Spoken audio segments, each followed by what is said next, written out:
Welcome to another hit and run episode. This one's going to be epic because it's now currently being discussed in the Supreme Court, and it has a lot to do with immigration. It has a lot to do with Donald Trump and what he signed as an executive order this term in office. We're going to go over the reasons why he's doing it, what the actual 14th Amendment covers, and why it was originally intended, what its intent was, what the reality of it is now, and whether it needed to be changed back. And that's the whole thing I think Donald Trump is trying to do today. Of course, we got our brother on the other side of the house, Mr. Fearless Talks Live. I don't know if we're going to be pro or con against each other. I know we're going to have some good arguments and some good debates on opinions versus feelings, because that's the problem, I believe, with this law. A lot of bleeding heart liberals and humanitarians got in there in office and started prying at the original intent of the 14th Amendment. And once they did that, it started a slippery slope. And it was a slope that you could not pull yourself back out of without looking like a basic asshole. So now when Donald Trump goes back and says, hey, we need to retract some of the things we're doing with the 14th Amendment. Now, a lot of people are fear-mongering and saying, oh, if he touches the 14th Amendment, even black people are going to be subject to certain things. That's not true. I don't know about that. That's an assumption and an opinion, but that's not. I don't know about that, brother. The reason I say that is out of Donald Trump's own mouth. Is it don't matter. That don't mean that. But we'll see, because we know Donald Trump can do what? He can lie his ass off. No, but it ain't about him lying. See, here's the thing. Okay. The intent does not override text, especially in the Constitution. We're going to get into that. We're going to get into that today. We're going to get into the original text, and that's where it comes in an intent. And then we're going to get into what's happened to it, including the 1898 decision and moving forward. And I appreciate the brother that left that in there, because it made me jump down that fucking rabbit hole. And I jumped down that rabbit hole and went to digging. All right. So I'm excited about this one. I hope you guys are too, the ones that are tuning in, because I think it's important. I'm right now in December 5th. It went into a Supreme Court for arguments. It's been refused by several different states that held up different suits against the president once he signed the executive order for them to fight it. And now it's wound up in the Supreme Court. So this is third round around. Now it's the Supreme Court. Now the arguments begin on a full federal scale on what this amendment should be and whether it needs to be changed back to the original intent. And we'll go through. Let's go back to the original. I'll say this and then I'll let you go. Like you said before. Right. The intent versus something else. So prior to this 14th Amendment, the states had the states could say who was a citizen and who was not. Exactly. So each state, you could be born a citizen in Ohio, and then you move to Texas, and all of a sudden you're not a citizen. Correct.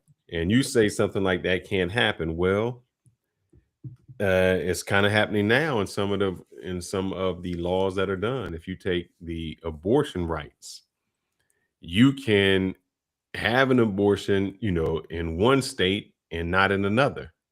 And Correct. then Texas is trying to charge you with a crime if you live in Texas and you drive across state lines to have that. So you say that the intent of the law was supposed to be that states can make a decision. And now Right. states are saying, not only can we make a decision, we can charge you with a crime if you cross the state. Now that's State kind line. of like, and let me say this real quick. At the end of the day, the government is supposed to work for the people, not the people work for the government. So any state that's saying, oh, if you go across state lines, who the fuck are you? I'm still my own individual person. I can still drive across state lines and do whatever the hell I want. I'm not trapped to No, one you state. can't. That's the whole point of 51 states. That's the whole point of it. It's because you Brother, have the if freedom to you travel wanted within to all go, those 51 states. if you wanted to go to Canada to get some treatment, you can't do that. Why What do you can't mean? you? You say you are Why 51. can't you? If you Why say, can't look, you? I am sick and it's Why can't hard, and I would like to go to Canada and get treatment and bring that medicine back to save my life. The government says, no, you can't. no, the state government says that. And the federal government won't let you But cross. what is listen, what is the reach of the state government? Let's look at that. What is the reach of the state government within its own borders? That's all it controls, up to the governor. That's all it controls. The state is not in control of your rights of whether you can and cannot come in that state. Now, if they want to, because you did something wrong, say you can't come in our state anymore, that's up to them. But then you really getting down that slippery slope again. What you mean? The states. Hold up, brother. Maybe you don't understand how this No, works. I understand exactly how it works. I can be a legal gun holder and have a carry Yes, concealed here in Texas and cross correct, the line and be arrested. correct. I can be in Las Vegas Right. and smoking trees all I want. And I drive to Texas and now I just committed a felony. If you're still under the influence, you No, no, absolutely no. can. I'm talking about if I have a gummy bear in Texas. Uh, You need to look up the law, brother. no, You no. need to look up the law. Listen, It I is understand. Listen, I understand in principle. Just like in no, principle. not in principle. Texas Listen. is strict like that, man. Oh, listen. How are they going to know that you're high unless you get stopped No, by a not cop? high. I'm saying you can have on your person a gummy bear in, say, Oklahoma. You drive across the line and have that same gummy bear in Texas, you have a felony. Yeah, because you have possession at that point. But if you took the gummy That's bear what I'm saying. That listen, means states listen, can make up their own listen, rules. what I'm saying is, if you took a gummy bear in Las Vegas, it's clean Mhm. through your system. You drive back into Texas, you can't be arrested because you took a gummy Well, bear. you can't be in a arrested, but I'm saying the laws are different. So, for instance, you're a citizen in Oklahoma and you can vote. You move to Texas. Texas Yeah. says, well, birthright citizen. We don't know, brother. We don't know nothing about that. We don't think you're a citizen. So now you can't vote. You're not a citizen. You still have to register yourself in every state. That's still a point. No, no. What we talking about is birthright, meaning the same way that the No, states no, no. have the You're power. dividing the states again. We're still a federal government. But here's the thing: usually they'll kick it back. You were talking about the 14th Amendment. You said, Right. let's go back. This is what you said. Let's go back to the original intent. Yeah. Before the 14th Amendment, states stated who were citizens. That's what the states did. Oh, you funny, brother. Danny's like, that mic is huge, no diddy. That's because the camera's real close to me. I'm like literally right there in front of the camera. So mic is looking real big right now. No diddy, like you said. But anyway, go ahead, Fearless. I didn't mean to break you up. And then we're gonna go prior to the 14th Amendment. We all Yeah. hypothetical. We're gonna get some facts in here in a minute. No, but prior to the 14th Amendment, Mhm. states decided who were citizens. Correct. And when you say birthright, let's just go back to then. Your birthright came from not where you were born, from your lineage. So Correct. most of the people who came here came from England. which So is if you called came from England, sanguine. Man, I forgot the name already, but it's by blood. yeah, It was by blood. Now it's by soil. correct. So if it's by blood, you know, then nobody's a citizen of the United States. How do you prove your citizenship to the United States? Unless you're an indigenous Indian or Yeah. somebody that's been here And we're gonna before. get it. We're gonna get into all that. So, for instance, how do you prove it? By Some people records, now that's the can't only even. thing you can do. What's that? The only thing you can do is try to track it by records, but a lot of records have been lost. A lot of records can't be tracked because people started off being property at first, and that was the whole point of the 14th Amendment, was the dead end. People that were there are descendants of slaves, and we're going to get into this by definition and by video. Yeah. But And then people who that said? were descendants of slaves that were brought over here at that point were considered citizens, and that's what the 14th Amendment was for.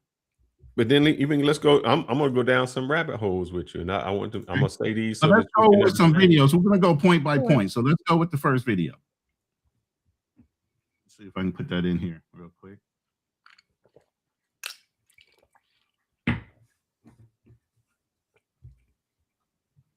Most of us trace back to a census. Nah, brother. That's gonna be no. What if you adopted? Who you tracing back to?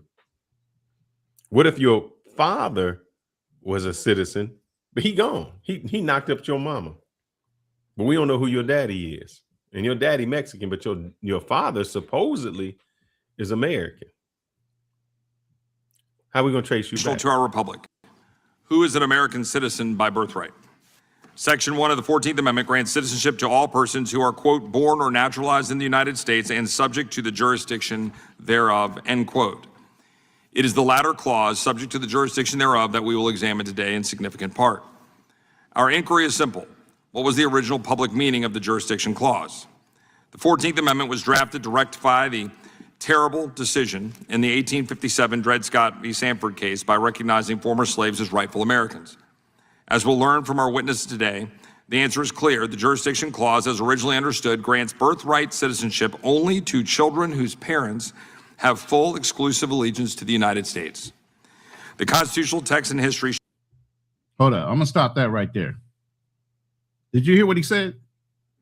Mm-hmm. Full allegiance to the United States. Now we're importing because of humanitarian and other things. We're allowing immigrants to come in here that are not even loyal to the United States. They're literally starting wars within our borders after they've gotten here off the hate of being here as Americans. You got people that are talking badass all day long in the U.S. because they have freedom of speech, but they're immigrants and they're not even loyal to the country that they claim they wanted to come to. But I want to continue. Let him finish his. Stop that. Hold on.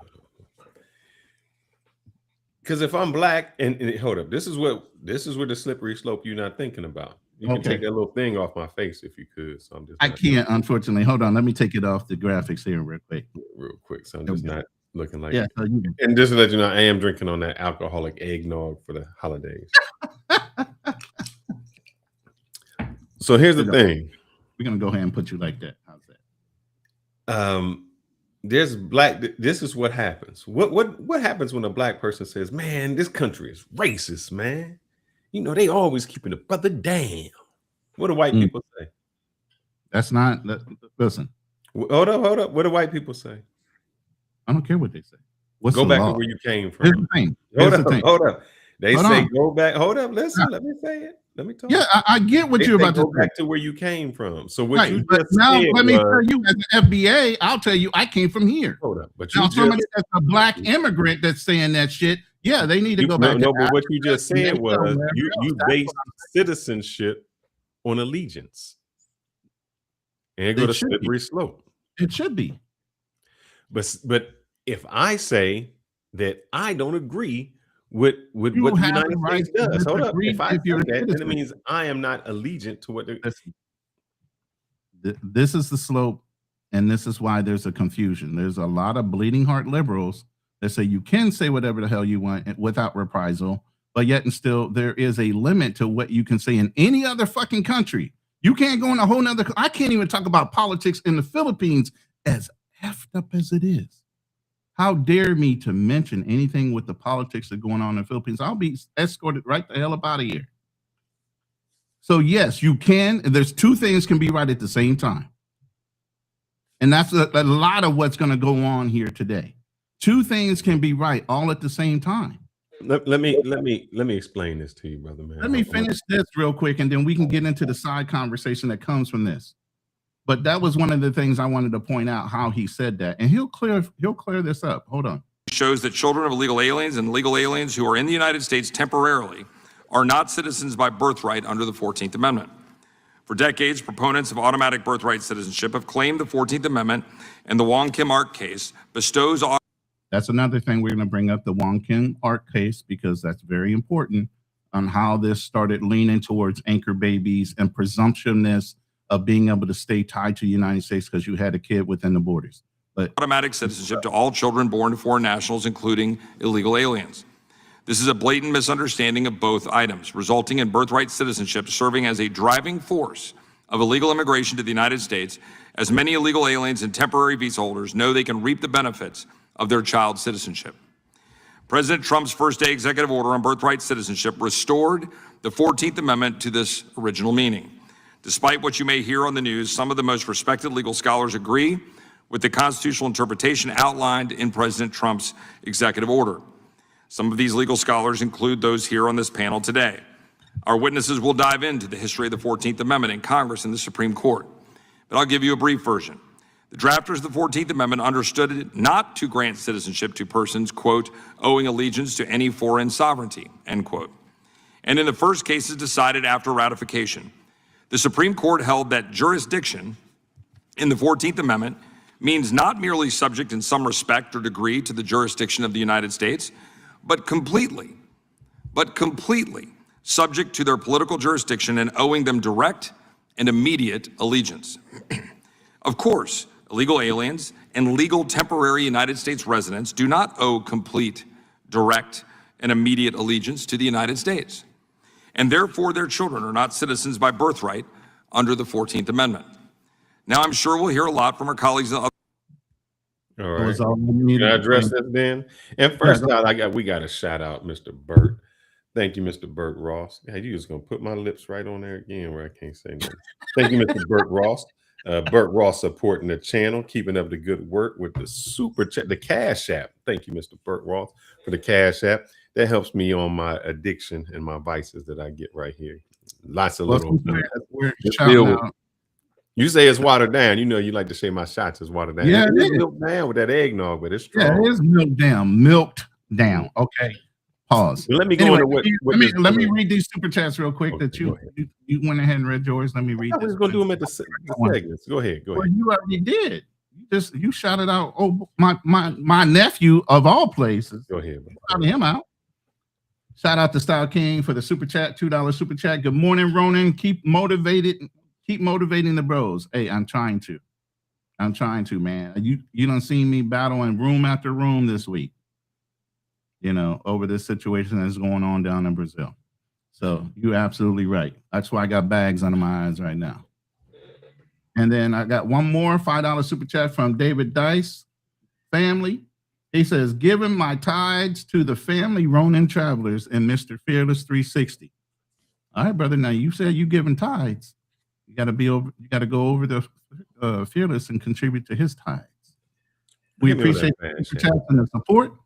He said, hit me on the Cash App. I want my money now. Anyway, go ahead and finish your thought, bro. All right. He talked about allegiance, and this is the slippery slope that you don't talk about. Okay. What group of people can be citizens of both countries? I think Ben Shapiro talks about that. So there's quite a few. So hold up. So does he have? So are we going to ship him out? So is that whole group of people, that whole section, what we going to do with them? Because they surely have allegiance to their country. We getting rid of them, and you know that ain't going to happen. They can have dual citizenship. They can be citizens of this country, vote in this country, and vote in their country. Like I said, there can be exceptions to the rule. Two things can be true at the same time. Hold up. See, this is the problem. When you start, laws are written to protect rights. So, but whose rights? You don't limit. Rights are they written to protect? Just because you don't like the speech, you don't limit free speech. Just because you don't like it. Are they written to protect, though? What's that? Let's be very specific. What the laws that are written to protect people, what people are they written to protect? People who live here, because this is what happens. If you say we're going to have this birthright citizenship, how you prove you're a citizen? Oh, see, you're going to use old boy's argument, right? No, I mean, how do you prove you're a citizen? I mean, you have to go through the records. You have to go through the birth records of you. Brother, we got people who hold on. We got people who don't even vote because they can't get a license. Listen, let me finish my answer before you roll into your next thing. Okay.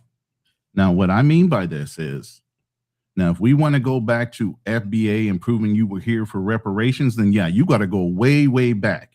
But if we're talking about right the hell now, you have a birth record that you were born in a hospital in a fucking state in the United States.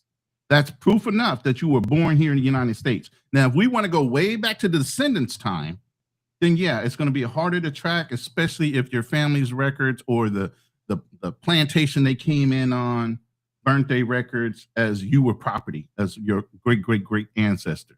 But I'm talking about right now. All right, let's talk about right now. You adopted. Adopted from where? We adopted. We don't know who your parents are. From where? Right. Huh? From here in the United States. Okay. Who, you a citizen? You are. How are you a citizen? I can't hold on. No, I'm going to tell you. I'm going to tell you because I studied this. Listen, let me finish. All right, tell me. Now, if you were found and it was believed that both of your parents were born here in the United States, by default, they will give you citizenship as a child. It's written in all the laws, whether it be by soil or by blood. That is a rule. If the child was found and it was believed that the child was born here in the United States, they will give it citizenship, regardless if they know the identity of the parents. All right. Just say just say this. Right now, if an immigrant has a child with a U.S. citizen, they're U.S. citizens. So what happens when you can't prove who the daddy is? Okay, once you go through the proper process and you become a naturalized citizen through immigration, then when that child is born of your loins and you're a citizen, that child is a citizen. No, I'm talking about a woman who has a kid who doesn't say who the daddy is. So who determines citizenship? The mother. Well, because you're in the United States is by soil. So the minute, and this is the problem, the minute the child is born by soil, the child is technically an American, regardless if the mother is a foreign. That's why you have these travel things where women come over here to have children strictly so they can have what we call an anchor baby. And we'll get into that later, but let's stay focused on what we're on right now. All right. So, can I just, I guess Paul Milner said I never served. Not to get into my personal life, but Ronan knows that I put my life on the line all the time. We won't get into that. So not to get in my personal. Am I right, Ronan? Just so, yeah, brother. Shoot, it was higher up, baby. Higher up. I had to go to war to do that. So I won't get into that. I don't have to serve. That's hilarious. But go ahead. What were we talking about? So the issue is, now you putting the burden of proof on who? The burden of proof on, and what situation we talking about right now? Because I'm scared. If someone has a child, so right now they can stop you and say, you need to prove to me that you're a U.S. citizen. How you gonna prove to them you're a U.S. citizen? Right now they don't have to, as long as the child was born in a United States. In general, because they scooping up people who are citizens and shipping them out. I got that, but what I'm saying is, and the problem is, a baby born in the United States does not guarantee the parents citizenship. Okay? No, that's correct. That was the initial intent. All right. So just because you had a baby here, the baby might have an American born U.S. birth certificate. But the two parents, illegal as hell, they get shit back. So for the benefit of the child, that child's either going back with you, or because we have bleeding heart liberals and humanitarians, all of a sudden they said, well, why would we do that? For the betterment of the child, it would be easier for them to stay in this country and have all the gracious benefits that we give out versus sending them back to the cold, cruel country they came from. That's what's been going on. And we're going to get into that, but we're not there yet. Let's stay focused.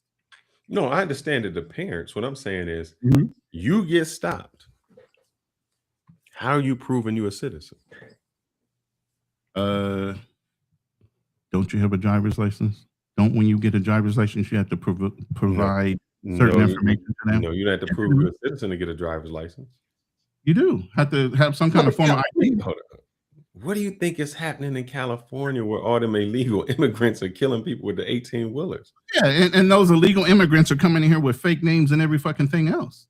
So what I'm saying is, how do you And prove you're a this is citizen? the problem, and this is why you got to get your fucking arms back around that shit again. This is the problem. Too many people been allowed in here. You can't prove where you from. You can't prove your real name, even from the country you come from. And now we've given you fake names, fake identities, giving you perfect credit for you to do whatever the fuck you want. That's the problem. So how is this birthright citizenship going to stop that? Okay. So let's get into it. Let's get into the we got into the intent and reality. That was the subject we were just on. Mhm. Intent and reality. Okay. We talked about sovereignty. Okay. But I want to play I got it. Somebody said DNA can be traced back. Your DNA don't tell you where you're from. If you did your DNA and it said you are from Sierra Leone, Africa, then let them go ship your ass back to Africa. What does your DNA have to do with your citizenship? Nothing at all. I want to play this. Nothing to do at all with your citizenship. Listen, I want to play these two videos before any comment. I just want to play these two. First one is, this shit is not new. Donald Trump on This his morning, a first new run, interview with President Trump is revealing his plans to 7 years change ago. birthright This video is from citizenship in 7 the years U.S. CBS 2's Cara Finstrom is here with details of what would be an extremely controversial move.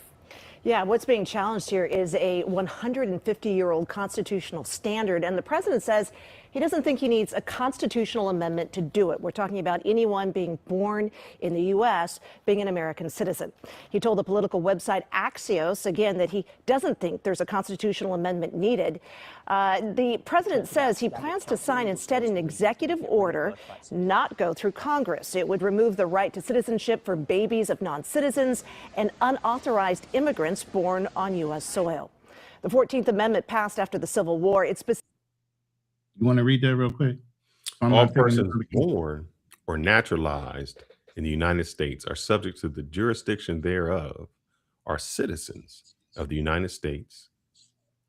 And the state where they reside. That's the big part. It was both. It was United States as a continent or a country, and then it was also state laws. So back then when it was specifically says all persons born or naturalized in the U.S. are citizens. Axios reporters said they had heard from a source the president was talking about ending birthright citizenship, and it appears they surprised him during their interview. Here's part of it. Now, how ridiculous. We're the only country in the world where a person comes in, has a baby, and the baby is essentially a citizen of the United States for 85 years with all of those benefits. It's ridiculous. It's ridiculous. And it has to end. Have you talked about that with council? Yeah, I have. So where in the process? It's in the process. It'll happen. With an executive order. That's what you're talking about, right? Yes, That's a exactly very what I'm interesting. talking about. I didn't think anybody knew that but me. I thought I was the only one. See, he's The wrong Supreme about Court that. has upheld the rule for legal permanent residence, but it has never decided a citizenship case that involves illegal immigration or a short-term. now. And the reason he's wrong about that is because of colonization. The reason most of the Western Hemisphere don't have that is because what would happen when the colonies were here, when a colony would come over and you're English and you say, well, you were born in England. Right. And hold up. But then when you have a child here, they say, well, you don't have any rights to anything in England. Or do you have rights to anything in You England? do. It's by blood in England. So then So as you long aren't as you aren't have a a citizen. parent That's what I'm from saying. So then England, you aren't a you can citizen. have dual citizen. No, you can have dual citizenship. That's where that comes in. If you can prove by blood in England, just same thing with Philippines. Philippines, even if you're born outside the country, if you have a born national Filipino or Filipina that's overseas, foreign overseas workers or whatever, and they have a child, that child can be brought back to that country, this country, and naturalized or giving dual citizenship. So I got a question for you. What happens there? Yeah, we're not the only country in the world. We got a whole Western Canada, United States, Mexico. We got the whole Western part, and even some places in Africa. So let's just say this then. You have a child, but he's not brought back Right. to the Philippines. Then he has a child. What is that child? Your grandchild. That child would be considered born of whatever soil it was in. But at the same time, if the parent went back and actually filed the paperwork with the Philippines or whatever country they're from, and it was by blood, they would have dual citizenship. They would still have right of dual citizenship. Does not have a fucking time limit. But If now you wait, can hold prove on, you hold come on. from that, You got people who can't get a license to vote because they don't have records. So now you telling me you got to get a license to show you a citizen? but is that the fault of the government or the person's family? You're making it both. But how can it be the part of the person's family if I'm born? All right, let's just say this: I'm born, my parents die. Okay. Do they not have records of your birth? Do you not have a birth certificate? Do you don't know where hospital? But you the were thing born is, in? it's by birthright. It's just not that I'm born here. I got to prove that my parents were citizens. At any time in the world, in any time since you've been born, have you not had to prove with a birth certificate that you were born here? Correct. But So here's once the thing. wait. So No, once you I have to prove that I'm born here because being born here makes me a citizen. But what you're saying Now is, stop. Let me finish. So once you proved with a birth certificate in any one of the continental 50 states with a birth certificate saying you were born here, the other states in kind followed. Now, if you don't have a birth record, you can. you're not listening to yourself. Let me finish my answer. Okay. Now, if you were born here and you went and said, "Oh, my parents died. I don't have a birth certificate." What do? You call vital records, vital statistics. You let them know the name of your mom and the name of your father. They will find your birth certificate and send you a copy of it. Wrong. That's how advanced technology is. So what am I getting wrong? You've proven my point. What point is that? I'm born here. That makes me a citizen. What you're saying is you're taking that away. You're taking listen. You're taking birthright citizenship away. Birthright citizenship means I'm born here. I'm a citizen. But if I'm born here, my birth certificate means nothing. It means absolutely nothing. All that shows is I'm born in the United States. Born in the United States does not make me a citizen if it goes into effect of birthright citizen means nothing. That's you the just point. made my point. I didn't make your point. I made my point. My birth certificate in the United States, if the law, as of this moment, me being born in the United States make me a citizen. That's because it's birthright citizenship. If they get rid of birthright citizenship, me being born in the United States. Stop. Who would be affected if they got rid of birthright citizenship? Anyone born in the United States would have to prove that their parents were citizens. They would that's what Donald Trump just said. That is not what he said. I'll play what he just said. If you want me to play it, let me play this. This is recent. This is as of him signing the actual executive order. Listen to what he says. He doesn't want someone from a foreign country to come over here and have a child. That was hypothetical. Listen, that was hypothetical 7 years ago. The news article you just heard was from 7 years ago when he was the president before Biden took over. He wanted to do it back then. It didn't happen before he got eliminated and Biden took in. Now he comes back in the office. Within February, he signs all these orders, and one was birthright citizenship. This is what he said as he was signing the actual executive order, not the hypothetical 7 years ago, but as he was signing it, this was his intent for signing it. And I'm going to play it. What position? Birthright citizenship. I think so, yeah. Look, birthright citizenship was, if you look back when this was passed and made, that was meant for the children of slaves. This was not meant for the whole world to come in and pile into the United States of America, everybody coming in and totally unqualified people with perhaps unqualified children. This wasn't meant for that. This was meant. Now, let me be clear. Unqualified doesn't mean as an insult. Unqualified means you didn't go through the proper process to get in here. That's what that means. But he wasn't trying to be racist when he said that. Think about it. When it was originally done for the children of slaves. Black patriots fought and bled on the battlefields of the American Revolution, and they really did. When you read the history, what they gave up, they gave everything to smash the chains of slavery and preserve our nation, and they did it with incredible bravery. They helped win the Wild West, tamed the skies, and save freedom in the Second World War. They're warriors. From the very beginning, Black Americans have been a vital part of the American story, helping to make this the greatest nation in the history of the world. So true. Thank you. We thank you. All right. So you tell let me let me go back to this. Me being born here now makes me a citizen, right? All right. So what happens to the new people who are born? What makes them a citizen? Okay. Let's get into it. All right.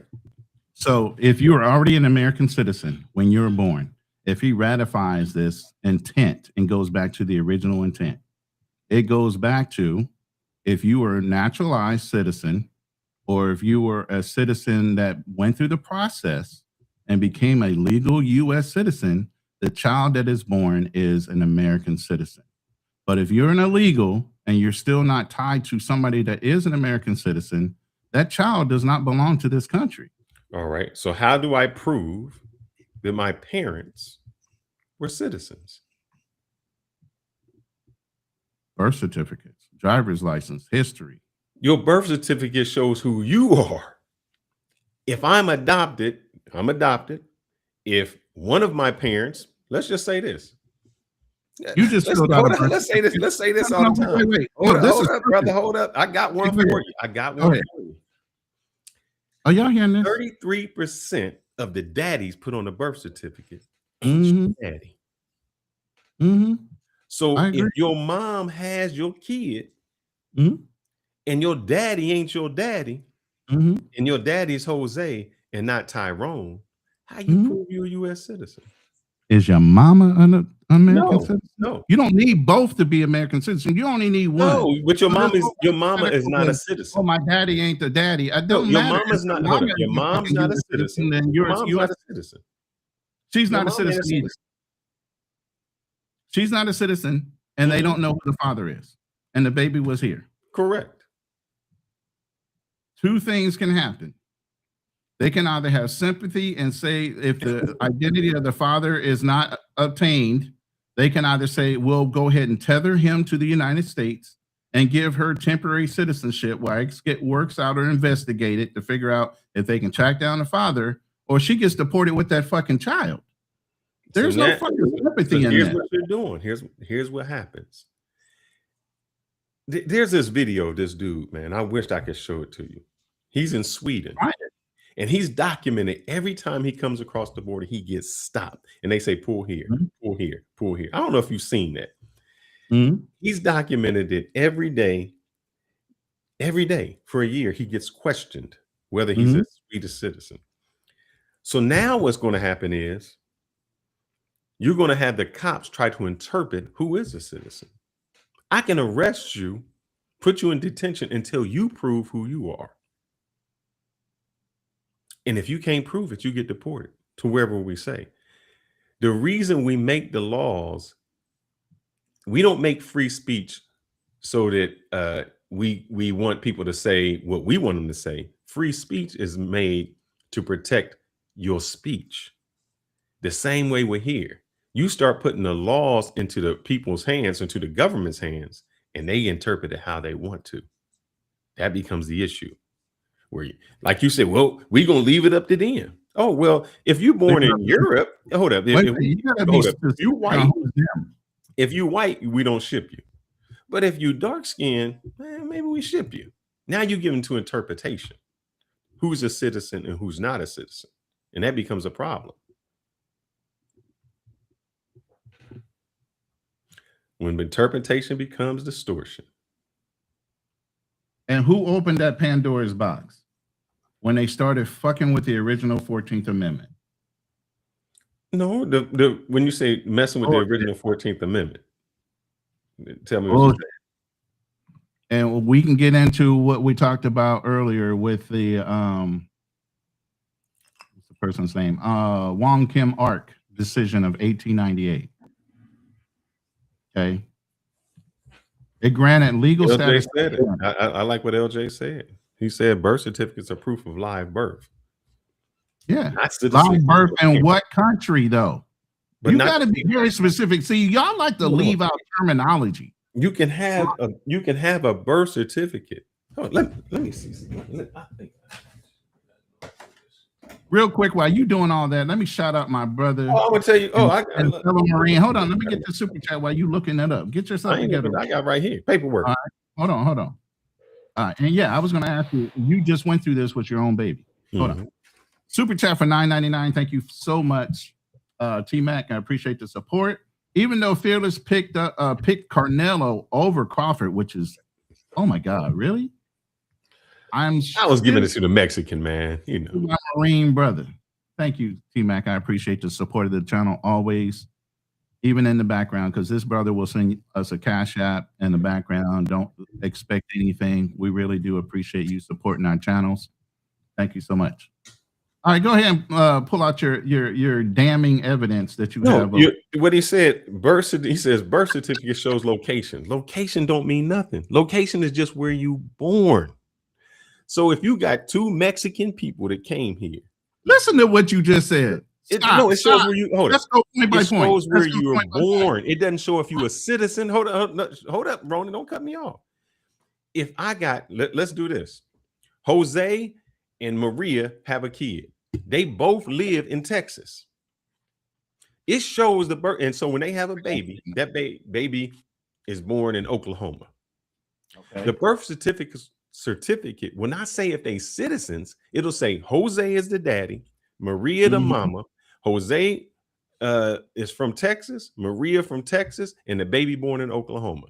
None of that tells you if they citizens. It don't care where you're born at. It can say, matter of fact, it's even worse. Let's go beyond that. Let's go beyond that. Let's go beyond that. Oh my God. If my you gotta child, let me respond to your first statement. You gotta let me respond to your first statement. Let me respond to that first. You bring up your next one. So location is a factor, right? So if no, it's not a factor. Location is not a factor. Listen, you're making a big deal. Hold on. If they were born in the United States, currently, what is the law? By soil.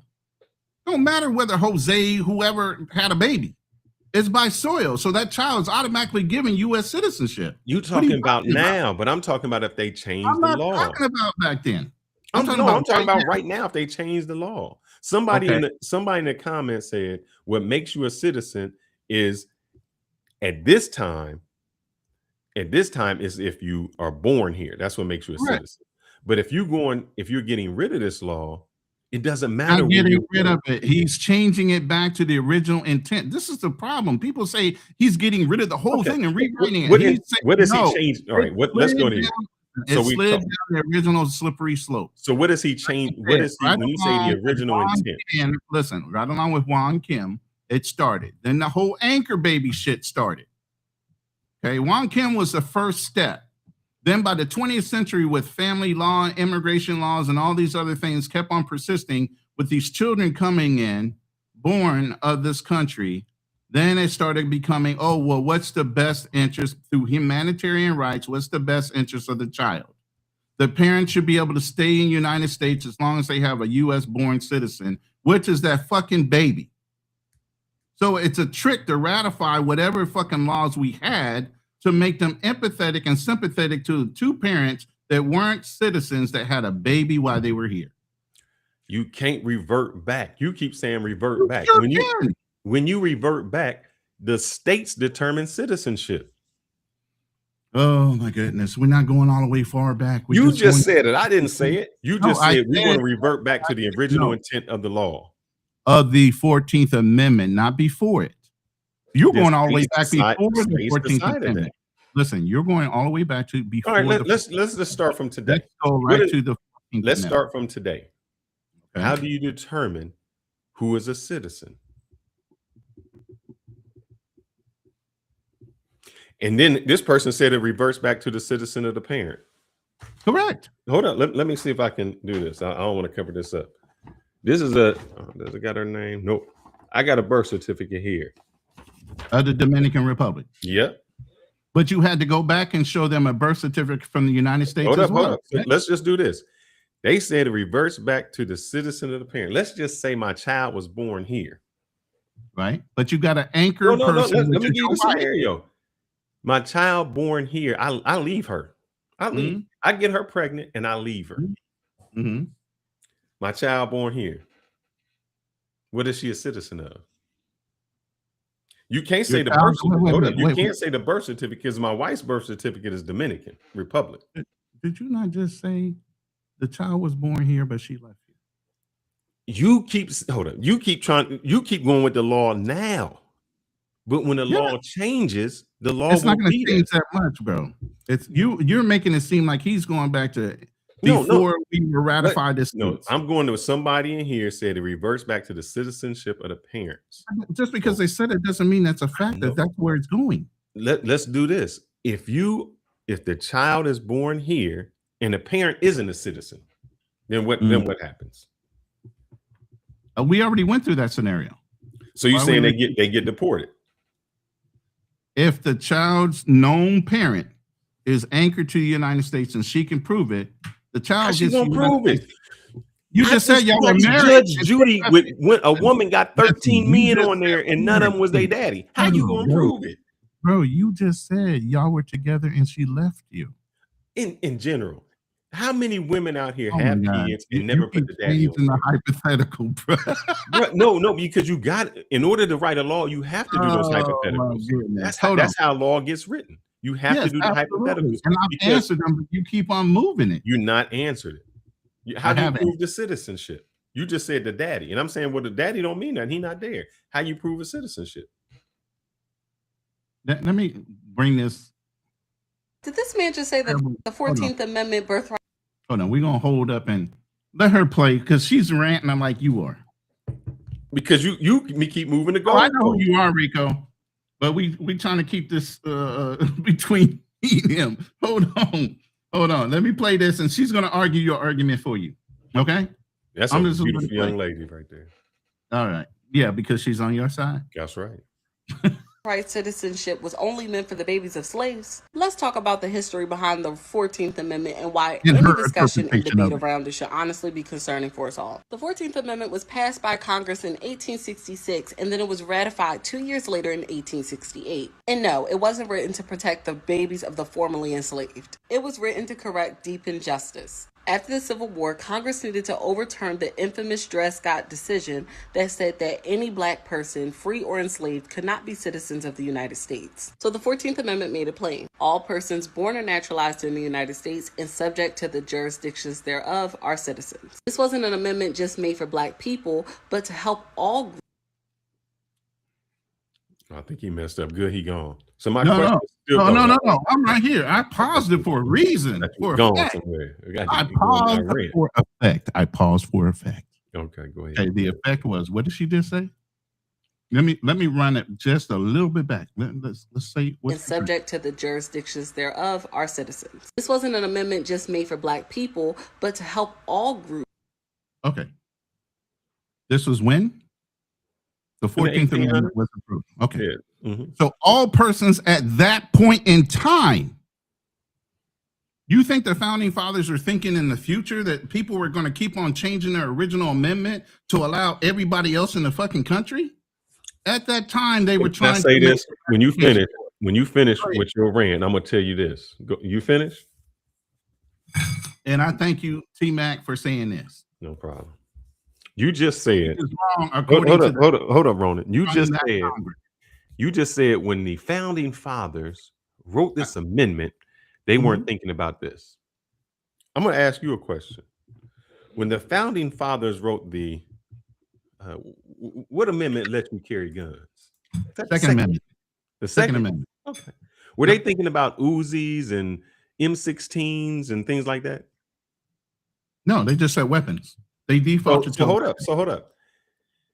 You can't go back on what their intent was, because if we go back on their Why intent, not? because I can say they just had muzzle loaders. And if they only had muzzle loaders back in the 1845 or whenever they did Did you hear the use only, of the word? and we should only have muzzle loaders now. Right. Did you hear the usage of the word of weapons? They didn't get specific and say pistolas or rifles. They just said all Americans have the right to weaponize themselves, to protect themselves. It's not a specific weapon that they name.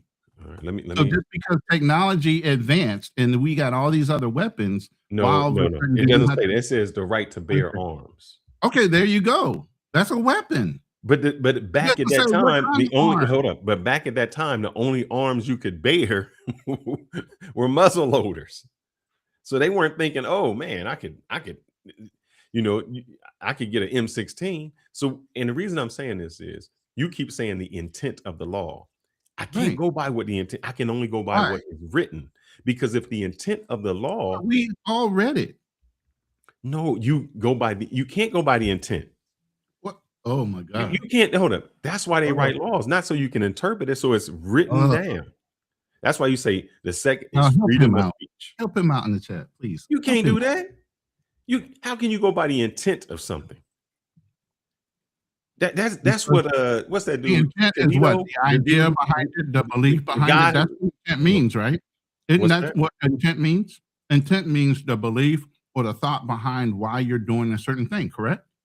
No, they don't write it like that. That's why you write it down, so you don't interpret it. So you don't interpret it. Are you sure you're not interpreting it because it's been distorted? No, you can't interpret the law like that. That's where the problem comes in. That's why you say this, and this.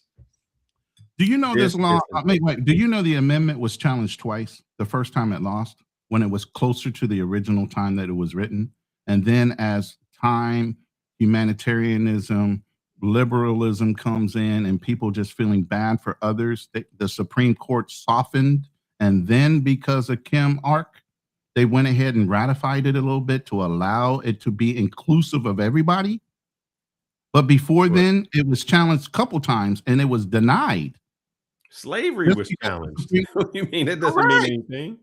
But the whole point of the original writing or the intent was just to clear up any misunderstanding that the children and descendants of slaves and the people that were here were also granted the ability to be United States citizen with all privilege included. People that were there right then. It did not write for future purposes. Ronan, whenever you have an interpretation of the law, they change the law to make it solid. That's when the person says go to the Supreme Court. Not interpretation, is called what the Supreme Court does. When one person says we think it's this on the law, and they say we think it's this on the law, then the Supreme Court says we don't want an interpretation of the law. We want the law. So they come in and say, this is the law, and this is what it was meant to be. And they make it concrete, so there is no more interpretation. No. Everybody's right now is their perception. That's the proper word to use, not interpretation, because y'all ain't trying to interpret the words. I pay attention to words for a reason. You guys have a certain perception that you see that the law should be. But in clear black and white English, it does not say anything like that in those words that were written and you read yourself.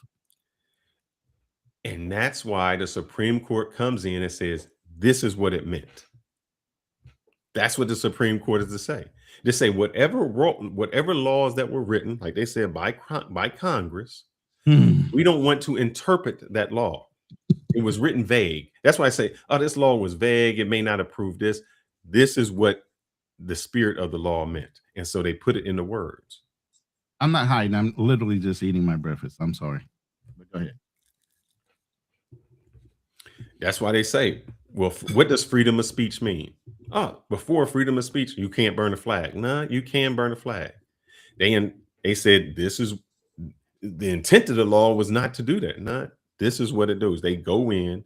Yeah, the Supreme Court isn't to interpret the law, it's to interpret the law passed by Congress. Correct. But they to make it solid to say, hey, this is unconstitutional. They can also do that.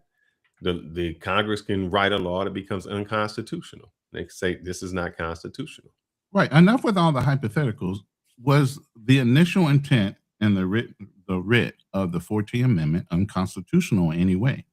Or was it to be inclusive of everybody that was there right then? So there wouldn't be any misunderstanding. It was clear and concise who they were talking about at that time.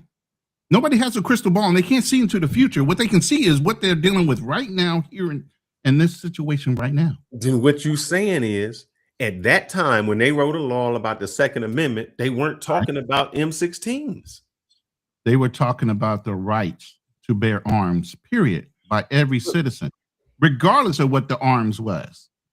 That's what you're trying to limit it to, one type of ammunition. They had cannons, they had this, they had a whole bunch of things. So what about freedom of speech?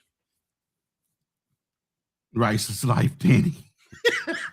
I can't deal with you, bro. Go ahead. What did you say? So what about freedom of speech? Freedom of speech is a given right of the land, period. To a point. Because you can still go to jail. No, there was something you just said. Your citizenship should be taken whether you pledge your allegiance to the government. Where does it say in the Constitution you have to pledge your allegiance to the United States? Do you understand that you have a freedom of speech up until you start inciting riots and different things to overturn? I never said that. I said, where does it say so when you have a foreigner or an immigrant that's coming in saying you need to change or ratify this law and that law because it's not fair to us and this, that, and the other thing, and they're not even citizens yet, they're just immigrants. They're trying to what? Incite a riot? Incite what? That's not inciting a riot. That's freedom of speech. They don't have that right yet, but yet and still they still exercise and we don't that right as soon as you cross. Again, like I said, I can't go into any other country but America. That's not another country. When you come into the United States, anyone in the United States has freedom. Most people can't say anything against the Colombian government, Brazilian government. You can't go in as an American citizen and start talking about everybody's government. You will get kicked the fuck out. That's not freedom of speech. But yet and still people they do have they do have freedom of speech. They do have freedom of speech out here to certain things. As a foreigner, then it's not freedom of speech. Then it's not freedom of speech. Because you're in America, all of a sudden you're given all these extra rights of freedom of speech. Extra rights. You can speak against our own government, yet and still you want to be in our country. Freedom of speech is not to protect the rights of the people who can't talk. It's for rights where you don't want to hear what you can't hear. Thank you, Rico. Laws can be limited to non-citizens. Not freedom of speech and not the freedom of protection. Hold on. No, it's not. Brother, why do you think we got Guantanamo Bay? The reason we got Guantanamo Bay is because if you put them people, that's my base. Those are Marine. Hold up. If you put those people and you put them in the United States, you know what applies? Even if they non-citizens, Rico, you know what happened if those people from Guantanamo Bay was brought to the United States? What applies? You was in the Marines, you tell me. Say that again. Why did we take people?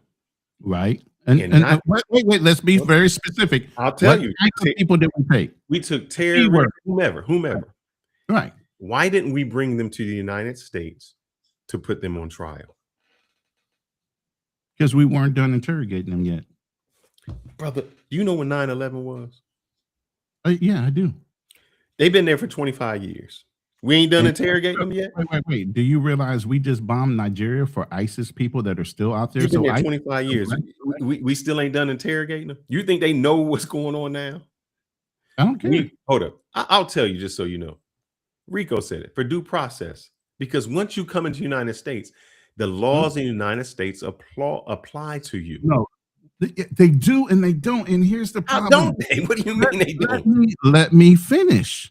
They do and they don't. And this is where the bleeding heart liberals and everybody and the humanitarians and the lawyers against this and the lawyers against that and the feminists and this, that, and the other thing start getting involved. And without them getting involved, you can probably get some fucking real answers from people. But when they get involved, they start feeling for things that should not have feelings when the person's a known terrorist. How are they a known terrorist? Who called them a known terrorist? Hold up. And I don't want to bring this back, and I don't want to talk about this. Yeah, let's stay on the. I'm gonna say this: is Floyd a known sexual predator? Is he a known sexual predator? Oh my God! Pause. We are off topic. All right. How many known criminals? How many known criminals just got out by the Innocent Project? I don't know. You tell me, since you got that information. How many known daddies ain't the daddy? We don't know that either. That's 33% of the people who get the DNA test ain't the daddy. The people that admitted to it. Let's talk about that. But it's the same thing. You keep saying, "Oh, they known terrorists." By what process? You can't be a known criminal. The reason you go to court and have your due process and have evidence for you or against you is to prove your innocence or guilt. You just condemn you. How did you fight for this country and you just condemn somebody without due process? You want to know why? And I'm going to tell you why. I'm going to tell you why. And this is the screwed up part about the United States, how they can bomb a boat in Venezuela without even having nobody go to court. Let me tell you why. And thank you, T-Mac, for bringing this up. Mm-hmm. Once we were under the USMJ, it opened my eyes to what rights you really do have as a citizen and what rights you don't. I'm serving my fucking country. I'm risking my life in the United States Marine Corps, and I've done war. Do you know under the UCMJ, if I get found for anything or accused, I'm fucking guilty. I have to prove myself innocent. That's against the United States laws and abiding of everything else. And I'm a fucking citizen trying to defend my country. And that's I'm military. Military law, the military excuses for reasons. Now, if I'm military and I'm serving my country and protecting it, and I have that restraint, how come a foreigner gets a better restraint than somebody serving their own fucking country? Why are we so fucking empathetic to some foreigner when an American citizen is defending their country and don't have those fucking rights? As a military man. Hold up. As a military man, we just dropped a bomb on some Venezuelan boats. Ain't nobody proved that they was doing something. We ain't here. Here's the problem with the military too. And it's not a problem. We don't question the rules. As long as it's not going against ethics or codes of enforcement, we follow the orders. That's for the generals and the senators and everybody else to fucking figure out. We execute. But the problem is, even when we execute, and if we guess wrong, guess what? We're still under that UCMJ. We're already guilty, even though we pulled the trigger because it was an order. Was it a lawful order? We actually have to question that. So it's interpretation. So it's interpretation? Sometimes it has to be. It does, because some officers think they're above the law, just like you got cops that believe they're above the law, and they interpret the law incorrectly, and they basically rule with an iron fist, and they shouldn't be. They're there to serve and protect and serve the country or that city. They're not there to become Gestapo, but they do. All I know is intent does not override text. Never. And the text was written very distinctly to be very clear. That's why it was so simple. If it was so clear, then it can't be left up to interpretation. You know why? I just told you. When they opened the door to allow the change with this Kim Ark agreement, it opened the door for all the other shit to come. And now, hindsight being 2020, X amount of generations later, we see how fucked up the United States is because we started becoming humanitarians, allowing all these people to come in off of sympathetic needs of anchor babies and everything else. Now, all Trump is saying is, let's go back to the original agreement. Not any further back, but let's go back to the original agreement. Explain to me what the original agreement is so I have an understanding. It was to allow the citizens, the slaves, the children of slaves. We're beyond slaves. So how does it apply it to me today? Apply it today. Apply it today. What does that mean? Let's apply it to today. Any foreign person coming to this country needs to apply, go through the proper procedures through immigration in order to become a naturalized citizen. Okay, that's how it is. Right. And if you don't do that, you're not a citizen. It's simple as that. Okay. That's not birthright citizenship. So what if they're here and they have a child?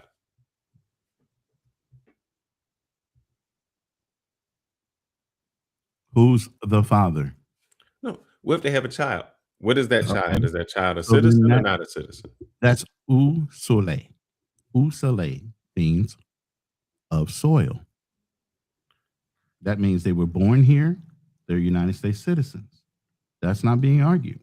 What's being argued is because of anchor baby rules and all this other bullshit that really didn't come in the 14th Amendment, parents have used that anchor baby to stay and be extended into the country illegally, haven't gone through the process of becoming ever citizens. They stay here 20, 30 years, and they don't become citizens as parents, but they're anchored here because of their child for the betterment of the child. This is the fucking problem. No, because you can get deported if you're not a citizen. There was that And one black. that's the issue right now. All these parents that did not, with their anchor baby, take the time to become United States citizens because they were safe because they thought the anchor baby was going to keep them here forever. No, They're brother, still here illegally. What happens when your child is past 20 and they move out the house? Now you got two illegals sitting in the house, but they were here because they were taking care of that child. It doesn't end. brother, I don't think you understand what that. I that do. means. I clearly do. Let me read. I just want to know exactly what it is. Yeah. You can read anything you want. Call for help. No, anchor baby is used to refer to a child born Right. to a non-citizen mother Right. in a country which has birthright citizenship, especially when viewed as providing an advantage for family members seeking For the citizenship. betterment of the child. For But the they child. never get citizenship. That's been the issue. But The today, parents never got citizenship. that doesn't mean So anything. They can yes, it still does. deport them. Listen, yes, and that's what's happening, and people are getting mad over it. This person's been here 20 years, but they were here with an anchor baby. The anchor baby moved out the house. Now you got two illegals, the parent and the mother. I mean, the father and the mother sitting in the house, sitting there still illegal because they didn't take the 20 years to become citizens. But here's the thing. That has always been the case. You can always deport somebody who's not a So citizen. because it's been the case, and what's the definition of insanity? Continue to repeat the same action over and over again, expecting a different result. So we're going to continue this insanity instead of try to fucking fix it. So you're saying passing the law is going to fix it? No, going back to the original intent of the law is going to fix some of it. And then what ICE is doing and everything else is going to fix the ICE rest. can do that. Look, through your greatest president that you love, your pride, Barack Obama, was deporter in chief. What the hell? So he was deporting people. Hold up. He's the liberal. The person that I would have loved to be president never became president. Don't say any of these other guys were. I went 100% for Ross Perot. Right. If Perot had been president, man, yeah, a lot of things would be different right now. But you say he's going back. I'm still trying to find out. So what you're saying is, if you're born in the United States, if the law changes, if you're born in the United States, you're a citizen. As long as you weren't born of somebody that was not a citizen. Okay. So how do you prove that your parents were not citizens? That's up to your parents to prove. Oh, Lord, man. You're going to tell me if I'm a 5-year-old kid and my parents die, it's up to my parents to prove it? Again, or if I'm just living. If I'm just living, how can my parents prove that they citizens? How did they get here? What you mean how they got here? Well, They was born here. They were born here too. No, they came over when they were 5. Okay, so they came over when they 5. Did they ever go through the process of becoming citizens themselves? Nope. They just were lazy and didn't go through the process. Yep. We got a brother right now that we sit on Lion's Den with. He came over here 2 years old from Haiti. No, not him. No, stop. I'm giving you worried about him. No, bro. Come on, man. You can't throw a hypothetical and then when I give you a real check. No. Because what you saying? No, because you just moved the goalpost, Ronan. I did not. I'm clarifying what you just said. said. What if they are born here? And you said you got to prove their parents. And I said their parents came over when they were 5. So the parents came over when they were 5 years old. And they were lazy, never became citizens. Correct. I ain't worried about them. I'm saying they had a kid while they were here. Now what? What is the kid? If if the parents are not citizens, Mhm. kid is a citizen. How is And I the just kid a did this- citizen? Listen, I just did this on August 25th when the law started pushing and ratifying that amendment when it came to immigration. Remember, we just had this conversation. August 25th. Maybe you're not listening to me, so I'll say it slow. I don't care if the parents are not citizens. I'll give you that. The parents came over when they 5 years old. They not citizens. They was born somewhere else. Those parents, non-citizen parents, have a child. What is that child? By soil, technically, they're a United States citizen. Then that's But an what- anchor baby. Listen, That's an anchor listen. baby. But That's you what didn't the change law, anything. listen, let me finish. What the problem is, even with the 14th Amendment, it never guaranteed the parents citizenship because they had the baby. Yes, the baby can be hold up, let me finish. No, I'm fine The with that. baby can be the United States citizen and still all of them can be deported. And when the baby comes back as a grown fucking adult, they can utilize everything that deals with America. But what we have been doing is allowing this because the baby is here, the parents to stay. That's the problem. We don't. We ship them out all the time. That's bullshit. No, we have not. Man, I've seen it when they get shipped out. It don't matter. This is recently. In the past, no. They've been letting them stay, bro. In the past, we just I can't even. I don't know how far we go back to people being. Yo, can somebody drop a 1 in the chat if I'm fucking crazy or not? Please. Am I crazy? Oh, Say, am I crazy? let's see. Somebody said, let's answer a question about the Native Americans not being covered by the 14th Amendment. So, oh man, let's go Because with it's that. a separate nation. There's 2 nations within the United States. That is true. Indians are not subject to. That's why you have Indian reservations. They actually have their own police force. Mhm. There are treaties in place that still are in place to this day. There is a Police separate can't go into the government. reservation and They arrest can't them. go into the reservation and do shit. This is why they impose on their land and try to run oil fields and say eminent domain. And the Indians say, no, on our fucking property, you can try that bullshit somewhere else. This is land that was guaranteed to us way before you were even born.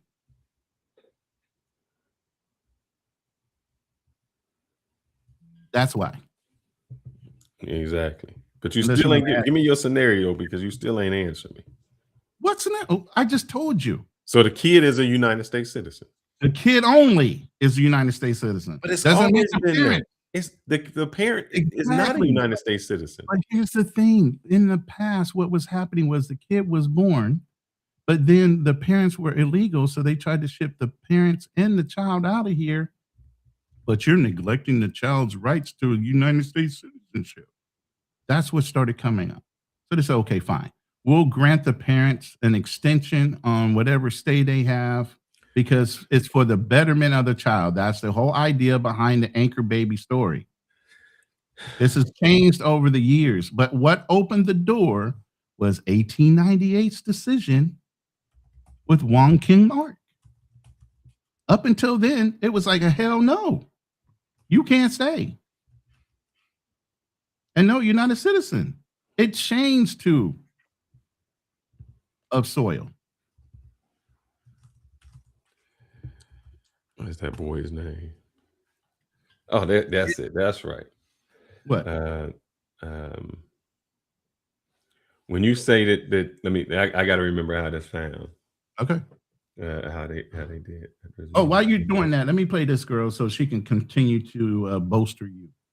Groups by defining citizenship and protecting freedom, a right that used to be denied to a lot of groups. Because let's just say that defining citizenship before the 14th Amendment in the United States was discombobulated and discriminatory. Citizenship was usually defined by each state and by the concept of birthright citizenship that we inherited from British common law, but it wasn't applied equally. Then came the Naturalization Act of 1790, which granted citizenship to free white people. So Native Americans excluded. Black people, free or enslaved, yeah, definitely excluded. And if the outcome of the 1790 Naturalization Act didn't make citizenship clear, the Dred Scott case would for Black people. Honestly, it made it worse, declaring us not citizens and saying that we were not entitled to citizenship, period. hence the 14th Amendment after the Civil War. And after the ratification of the 14th Amendment, birthright citizenship would still be questioned in 1898, this time in a Supreme Court case called United States versus Wong Kim.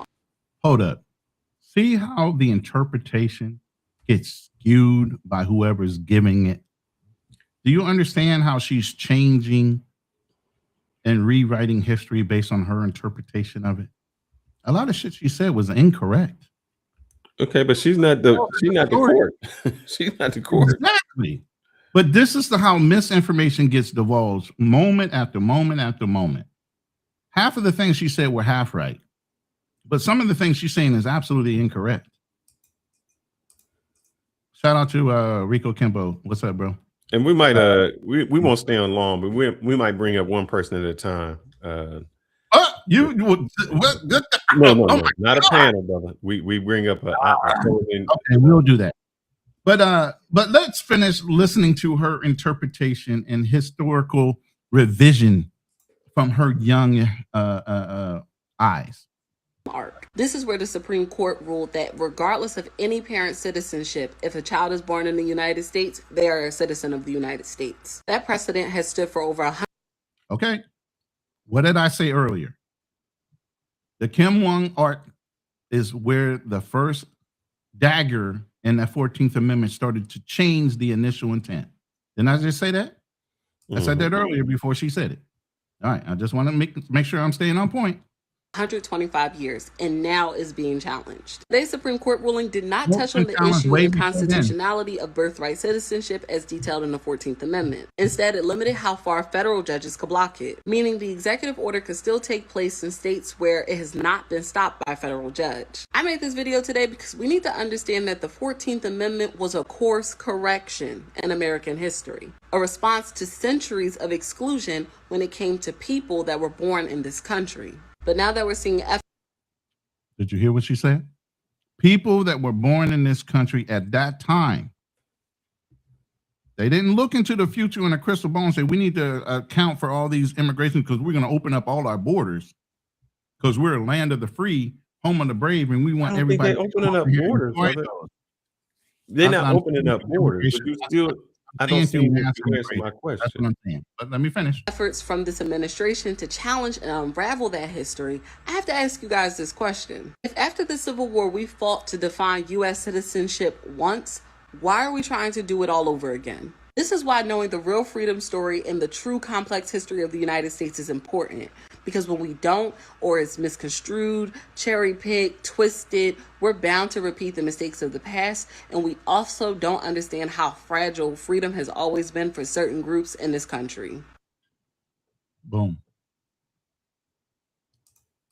I still don't understand what the boom is. Because from my understanding, all right, how do you prevent, by your definition, a Mexican person from coming over here, crossing the border, having a child, and that child not being a citizen? You have to go back to the original intent. You did not tell me how we prevent it. Let me say, I did. You said, well, what would the process be? No, I said, how do you prevent that? How do you prevent that? You send them both back across the border. You don't let it happen. And then you tell them to come back in this country the proper way. Through the border, through paperwork, and come in here. You can tell them all you want. What happens when they sneak across the border and then they have a kid? Hold on. Do not other people export children from their country and the parents? Do we scream and yell when other countries send Americans back because they overstayed their fucking visas? So what happened? What is that child? You still didn't tell me. The child by soil is born in America, which makes them an American citizen, but it does not make the parents an American citizen, which does not guarantee them the right to stay. So then it gets into state laws and sympathetic humanitarianism where people say, oh my God, for the good of the child, because they're a citizen, why would you let them go to a devastated country instead of staying here and taking advantage of all the American benefits? You said a whole bunch of words salad, brother. You still didn't. No, I didn't. I said exactly what I meant. So you deporting the kid. If the parent wants that child to stay with them, yes, they can go back to their country and make a living. So you have at what age do you deport? What, I mean, when you say make a living, what was the child? The child is Mexican anyway because he was born or she was born to a Mexican national. So you're saying it still has a home to go to. Hold on. Let's go. Has a home to go to. So I'm going down your road. I'm just following your road. You just said because what the parents are, that's what the people are going to be. The child, right? So I'll go back to it again. How do we find out who your parents are? Oh my God. How do we find out if your parents are citizens? Hold up. Because I keep asking the same question. And I keep how do we find out your parents are citizens? It's going to be a different answer. How do we find out your parents are citizens? They don't have ID cards. They don't have a passport. How did they get here? Illegally? That means they need to go back. How do we find out if your parents are prove your mom is a citizen? I can pull up her birth certificate. Your birth certificate only says where you born at. It don't say if you a citizen. I think you guys are having a disconnect. Your birth certificate does not tell you if you a citizen or not. It only says where you born at, brother. Listen, you got a birth certificate right there. Yes. What information does it say beside for location of the birth, time of the birth, weight of the baby, and everything else? What are the other two factors on that birth certificate if it's not asking the mother's location and where they were born and the father's identity and where he was born? Isn't that also on the document? Yes. So let's talk about my document. I'm not there. My document for my daughter would say mother born in Dominican Republic, father unknown, or father whomever she want to say he it is, because that's what they do. Because so you can put whomever you want down on the birth certificate.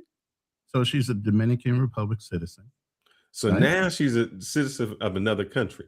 And what happens when she listen, she has dual citizenship, as you know your child does. Now we're talking about now, but you saying if the law changed. Let's bring up somebody. Let's my God. Let's bring up somebody. We can go help me make him understand this, please. Let's open the chat. Yeah, hold on.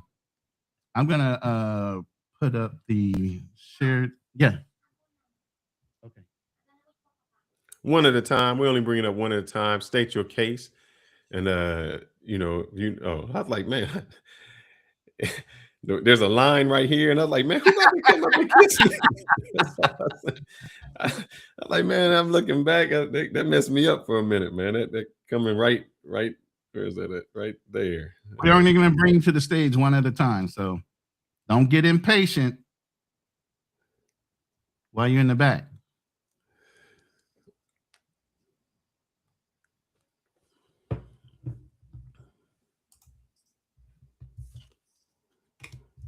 And if you're in your room, lock that to the top.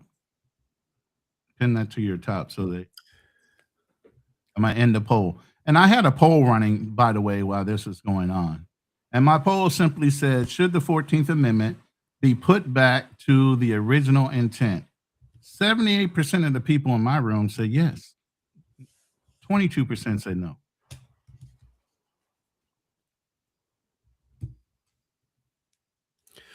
All right. How do we find? Hold up, because here's the thing. I'm going to answer this question. Ask Fearless, how do we find out if illegals are illegal? How do we prove non-citizens, but we deport based on non-citizenship? What happens is the reason you can say you are, the reason you can say you are a citizen is you produce a birth certificate. That's it. What? That's all you have to do. I just said this. No. My daughter can produce a birth certificate because she's born. You keep messing everything up, brother. You shaking your head to the side because you ain't here. I keep telling you, keep saying, I said, what happens if you're born here? As of now, if you're born in the United States, you are a citizen. That's how you would prove it. That's how people prove that they are citizens. You are born in the United States. You have a birth certificate. By soil. Listen, that is by soil. That is correct. Okay? And that's the way it's been. But if he ratifies this, listen, if he in your whole scenario, if it's by soil, a Chinese person can come over here and have a kid. And that's happened. I'm not saying it hasn't. Why are you distorting from what I'm about to say? I'm not. You saying you're going to change the law. And I said, how you going to change that? I did not say he was going to change the law. I said he's putting it back. All right. Putting it back to what? So what happens if a Chinese person gets off the plane and has a kid here? Then that child and that Chinese person go back to China. In what time span? As soon as the baby is healthy enough to travel. So they have a kid and they here for 10 years, 15 years, 20 years. But the kid is born here. At what point did they go back? Who? The kid.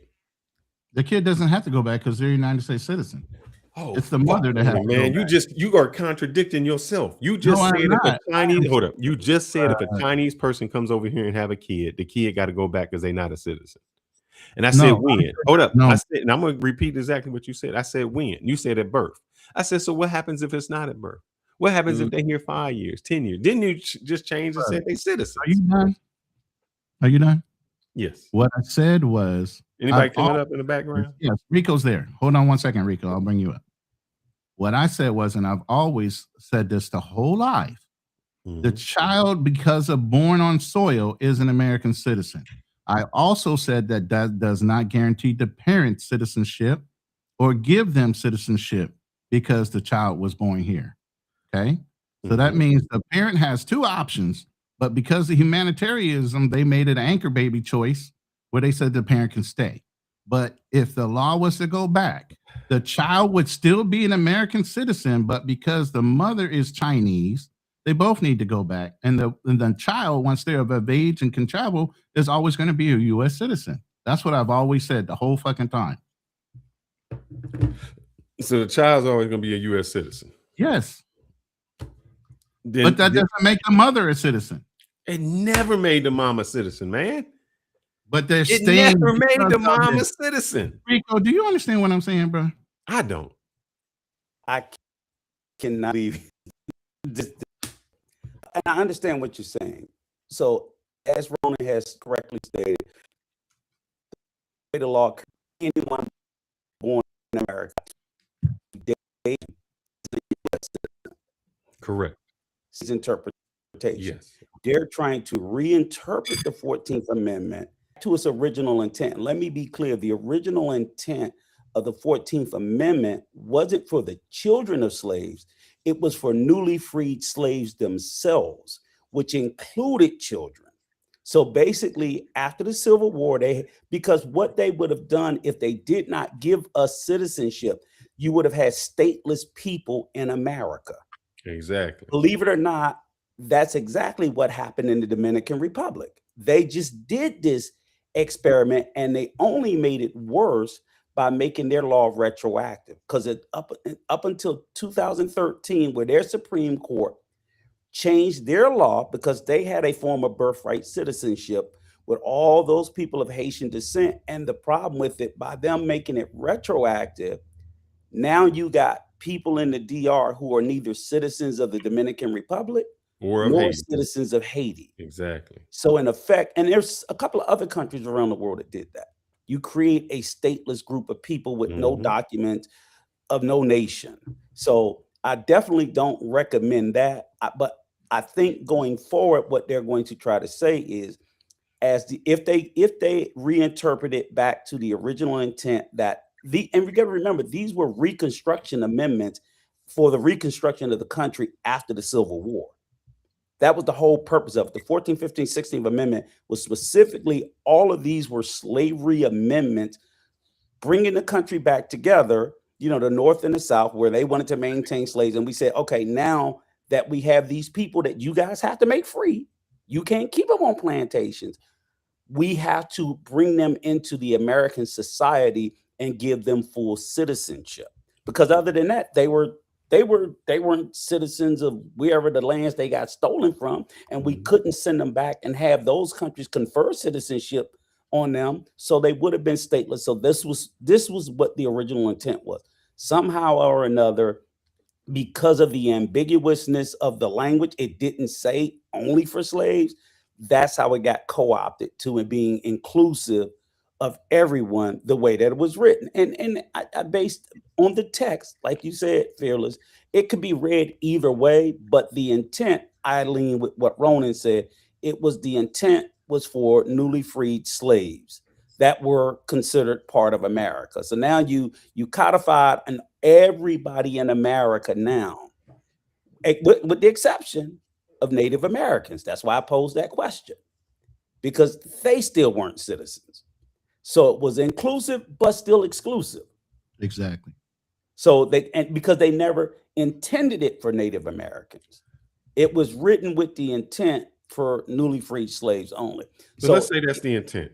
I'm with you on that. So now let's fast forward to today. Right. So today, if they change it, then what will happen, and it occurs in a lot of other countries, you are conferred the citizenship of your parents, no matter where you're born. So if you're, for example, John McCain ran for president. He wasn't born in the US, he was born in Panama. But his parents were foreign service, and Panama, the canal it was owned by the US, but it wasn't a US property. It was still Panamanian property.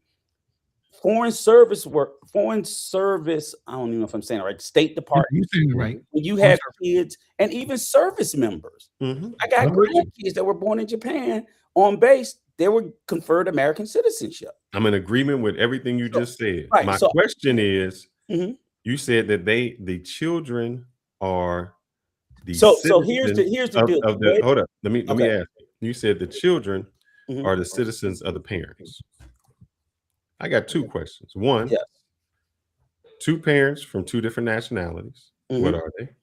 Second is, how do you prove what your parents are? That your parents are citizens. You adopted. Your parents died. You did. Your birth certificate does not say if you are a citizen. No, it doesn't. It only says where you were born at. Correct. That is not. And it doesn't. And here's the thing. That doesn't really even mean anything, because if I was born in the Dominican Republic and my wife was born in the Dominican Republic, we came here and we became citizens. Her birth certificate on there would say born Dominican Republic. My birth certificate would say born Dominican Republic. Our child born in the United States. How did I just prove I'm a citizen? I didn't. Because if you became citizens, you had to go through a naturalization process. And once you go through a naturalization process, it confers citizenship to you. So now how does it confirm that? Meaning, hold up. How does it confirm it? Not through a birth certificate. You have if you become a naturalized citizen, you have a naturalization document. Let's say everything you said. Let's say everything you said was just true. Yeah, that is true. I'm a 5-year-old child. My mother and them born. How do I prove that I'm a citizen? That's not my problem. I'm just saying now becomes up to interpretation. What I'm saying is proof exists. But here's a bigger question I want to ask you. You keep asking, how do we prove citizenship? I also ask, well, we're deporting 1 million people a year. How do we prove that we clearly somehow we prove it by this? I'll tell you exactly. And say this is exactly how we prove it. Let me finish the question. You're Mexican, you're Venezuelan, you're Chinese, and we deport them. What document do we have to put their ass out? But we clearly do. No, because all you have to do is produce a birth certificate. No. Yes, hold up. You can't deport me if I produce my birth certificate. Excuse me, but we're deporting people who don't produce a birth certificate at all. Because they wouldn't be citizens. We don't rely on that. You already said we don't rely. No, because you're not a citizen. If I can produce my birth certificate, you don't have a birth certificate. Correct. If I can produce my birth certificate, then it shows that I'm a citizen of the United States. You can prove, so a person is disqualified from being a citizen because they're not in possession of a birth certificate. Not necessarily, but we have deported people because we and it doesn't mean they weren't citizens. We have deported citizens. Yes, that's what I'm saying. And you do hold up, Rico. This is where the slippery slope goes down, and this is what I'm talking about. Because now it's up to the United States to say, hey, you're a citizen, and they prove it. When you say we've deported citizens knowing they're citizens, like in the 1950s, I forget what president was, where he deported all the Mexicans. They had that big Mexican purge in California. So those problems will always exist. But I think what And you think that's okay? You think it's okay? I'm not necessarily saying that I think it's okay. I'm just saying I think it's okay for us to redefine birthright citizenship back to its original intent. Hold on, brother. And here's what I want to say to you. I want to go on this because I know how profiling goes. We profile some Mexicans and say, hey, you know, you don't look like it. Now, as a black person, I can tell you are not African. White people are like, oh, shit, he could be Caribbean. Shit, they all look alike to me. That's when that profiling starts. And now they just start shipping everybody out to wherever because I think you are something. But I'm not talking. But see, you mixing up. I'm not talking about deportation. I'm talking about redefining birthright citizenship going forward because we're only talking about changing the law, not what it is now. So if they get to change it, what that will mean then is that if you are born to a non-U.S. citizen, if neither of your parents are U.S. citizens, you will not be a U.S. citizen, if you're born. How do you prove your mama is a U.S. citizen? Let me say this real quick. No, I'm just saying in general. How do you prove your mama's not a U.S. citizen? And I said this real quick. In every country you go to, what do you have to have as proof that you're an American citizen? The passport. Yeah. Just make everybody have fucking passports. T-Mac just said it. We could. What do you have to produce in order to get a passport? But Ronan, we could do the same thing like they do in the DR. You can do a national ID. I think the DR does it. Haiti does it. A lot of the United States is doing America. All driver's licenses are not legal now. So now you have to have a national ID of some type of form because they're not taking state licenses anymore. Let me tell you this, man.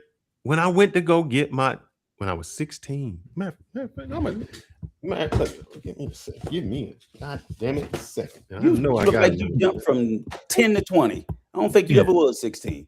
But I'm saying we could do a national ID which would prove citizenship and so on and so forth. I think you're being a stickler for the details rather than I got every ID that I've ever had.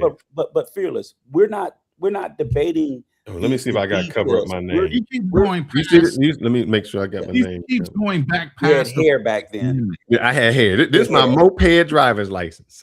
My moped. You see how young I was? But what we're saying is, and you know what I needed to get that? But listen, the overarching idea is let's stay here just for a second. Is simply saying that, like I said, in most countries, citizenship is conferred through the parents. If you're born, so if you're Mexican and both parents are Mexican and you're born in the U.S., you would be Mexican.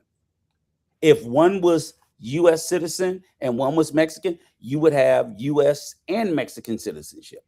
However, so that's basically the way it is that you would get they're saying we need to change it back. And I forgot what the term is. It's not of the soul, it's of the blood. I don't know how to say it in Latin. That would make it more difficult. I would just say you just need to be either a naturalized citizen or somebody that's already exactly. And that's all it would be. The requirement would be that you have to be the child of a naturalized citizen or a U.S. citizen. And if you're a child of either, and I don't even think they're making it be both. Some countries it says, hey, Drew, we saw you in the back, but we're only bringing one person on the panel at a time. If you want to hang out in the back, I'm going to drop down in a second. But I still got to ask you, that don't mean that does not mean anything. And somebody said a real ID. Real ID, all you got to show with a real ID is just your ID and your address. That's what you're showing. You just show that you got proof that that's your residency. No, I think real ID, you have to show citizenship documents. No, I'm looking at right now. In real Maryland, ID, you must provide to the DMV in person with documents proving your identification, lawful status, birth certificate. No, lawful status. Okay. And they're saying as a birth certificate. I think it's citizenship. No, but that's citizenship. You can't show your citizenship, man. How can you? My sister me and my sister just went to San Francisco. She don't have a passport. I don't think he cares what he is a birth certificate. No. But listen, Scott, let me say this real quick, Rico. What we have established is the United States is by soil, correct? Yes. So if the birth certificate said by location you were born in Arizona, what does that make you? Citizen. Thank you. And go ahead with your statement. There is a citizenship document. I'll tell you that's not a passport. It's called a U.S. Social Security card. and non-citizens get Social Security Yes, numbers, they do. but CNN number. it is not the same. They do not get the same type. There is every U.S. citizen is assigned a Social Security number. That is what you use to get your passport. You have to have that document. That proves citizenship because it's at birth and at some point in some time, I guess when you're born, they determine whether you're a citizen or not. And they assign you a citizen Social Security number or a non-citizen. Now, of course, pretty much everyone that's born here, but And that's incorrect. immigrants that come into That's certain incorrect. states, they'll issue a Social Security number, like kids under DACA. They get a Social Security number so they can work, but it's not the same type of Social Security number that the rest of us have. It is. It's It is different. the same. All it does is say on there is not Non-citizen. It's no, something it to don't, do. it says not it says something like not permitted for work or something like that. No, but The ones DACA's we get. permitted to work. It is some sort of deviation to make clear to them that you don't have citizenship. And somebody just said, "What do you show to get your passport?" I'll show Social right Security here. card, Social Security card, and Birth certificate, a valid ID. That's what No, you show. Social Security card in the photo. We just established the birth certificate. You don't if have it's- to. It just says proof of citizenship Oh is my your birth God. certificate. That's And what we I'm just looking at. established the birth certificate says Makes what? sense. Where you were born, your location. Right. And if you're born by soil and the location is said Arizona, California, whatever, that by default, born of soil means what I you are an American citizen. Puerto Rico, Guam. I'm You're a understanding. citizen. Look, guys, I'm with you on this. I'm understanding as of right now, if you were born in the United States, you are a citizen. That's why. That's why if I go to get my passport, I show them my birth certificate because I show my birth certificate because my birth certificate proves that I am a United States citizen because I was born here. Correct. We all in agreement with that, right? Yes. Now, when we get rid of that, what proves I'm a citizen? Because my birth certificate no Who longer said we're getting rid of it? and maybe I'm wrong. I was No. under the assumption that when we got rid of this birthright citizenship, Mhm. that took away if you're born in the United States, that automatically makes you a citizen. It does. It doesn't mean exclusively. So Just am I if you- incorrect? Maybe No. maybe what I'm arguing is wrong, and maybe that's why Right. me and Ronan are not saying it. Right, I you're was under the impression that when Trump got rid of this, Mhm. what that meant was you can be born in the United States and not be a citizen. And that is what he's saying. It's Okay. it's Let me creating. clarify It's why. creating Hold up. So now let's go back. No, How do I stop. prove I'm a citizen?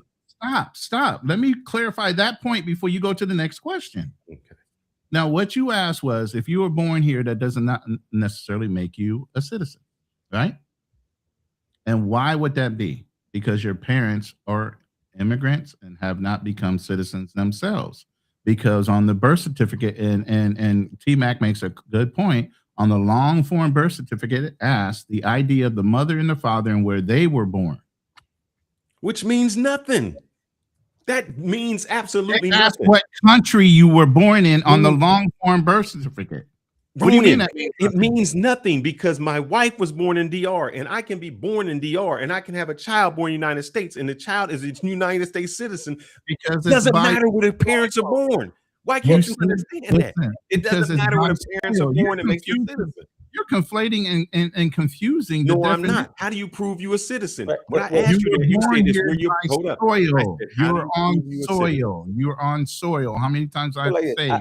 If you're Hold born up, here hold by up. soil, I you're would a citizen. assume, Phyllis, I would assume that going forward, if they change the law, they would possibly even modify the long form birth certificate to place citizenship on there. So then you would know from that same document, you would just modify it going forward and say birth certificates as of this date and so forth. Because I think like right now, sometimes somebody said like birth certificates. Now, do they still put the race on it? I'm like, they used to put it on there. No, it changed in the So they 1970s. discontinue, but you see how they modify the forms and update them throughout time for various reasons. And obviously, if we ever go to from soil, we would have to modify the document to reflect citizenship of parents and so on and so forth. That would So then matter. what we would say is if you born, Wait. I'm going to flash this real quick just so you know I'm not lying. That's a real birth certificate. yeah, but That's on that mine. birth certificate, Wait. No, what it says is my mother's maiden name, her age, and her birthplace, meaning state, territory, or foreign country. On the long form, when it asks what state, territory, or foreign country that person was born into. So before this is official with the vital statistics, that has to be filled out. what does that mean, Ronan? Okay, then that's Hold just up. not I'm gonna ask the same question again. If your mom was born in the Philippines and your daddy was born in Cuba, what did that just mean? That means you're not a citizen? No, that just means you had dual citizenship capability. I see what you say.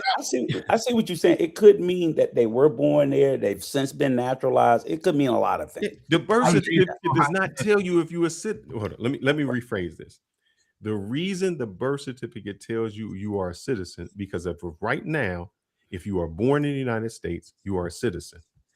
What I'm trying to say is, if you take that away, then the birth certificate means nothing, because being born in the United States does not make you a citizen. That's not what the law is going to change. I don't know what the law is going to change to. And your parents do not make you a citizen, because your parents can be born anywhere. Currently. Yes, currently. So I'm saying if we change the law, how do you enforce it? Because you can't say it's where your parents are born. It can't say where you was born. But that would be the law. What you're not saying, you're asking how do we find out? But the law still would be but law man, would be the reason. Hold on, let me that you the would reason, confer but that your the citizenship passport of your proves parents. you are a citizen is because you had to show a birth certificate when you got your passport. Right. You're And talking the about reason you showed a birth certificate because your birth certificate proved you was born in the United States. But And when listen, you were born in the United States, that made you a citizen. But you're God making, damn, man, y'all got to be smarter. You're making a distinction between what would be the law and how do you prove the law. That is correct. The law would be you would still have the citizenship of the parents. Now, how do you prove it is a separate thing. So then they would have to do things so that you could clearly prove you are a citizen or not. And like you said, if you can't produce a document to show that your parent, one or both, was citizens at the time of your birth, then you're not. Okay, so what happens when you adopt it? Once again, it'll be incumbent on you to. You don't know who your parents are, brother. How many people have been adopted and they don't know who their parents are? Here's the deal. And I'm glad you brought up adoption. You know, when you adopt a child, that child gains the citizenship of their adopted parents. So if I was to go to the DR and adopt a child and legally and lawfully adopt that child gets conferred the same rights as all birth children of me automatically. So people adopt from overseas all the time, and those children become. Now, what I think they have to do with adopted kids is even when if they're above a certain age, I think you still have to go through a naturalization process from them.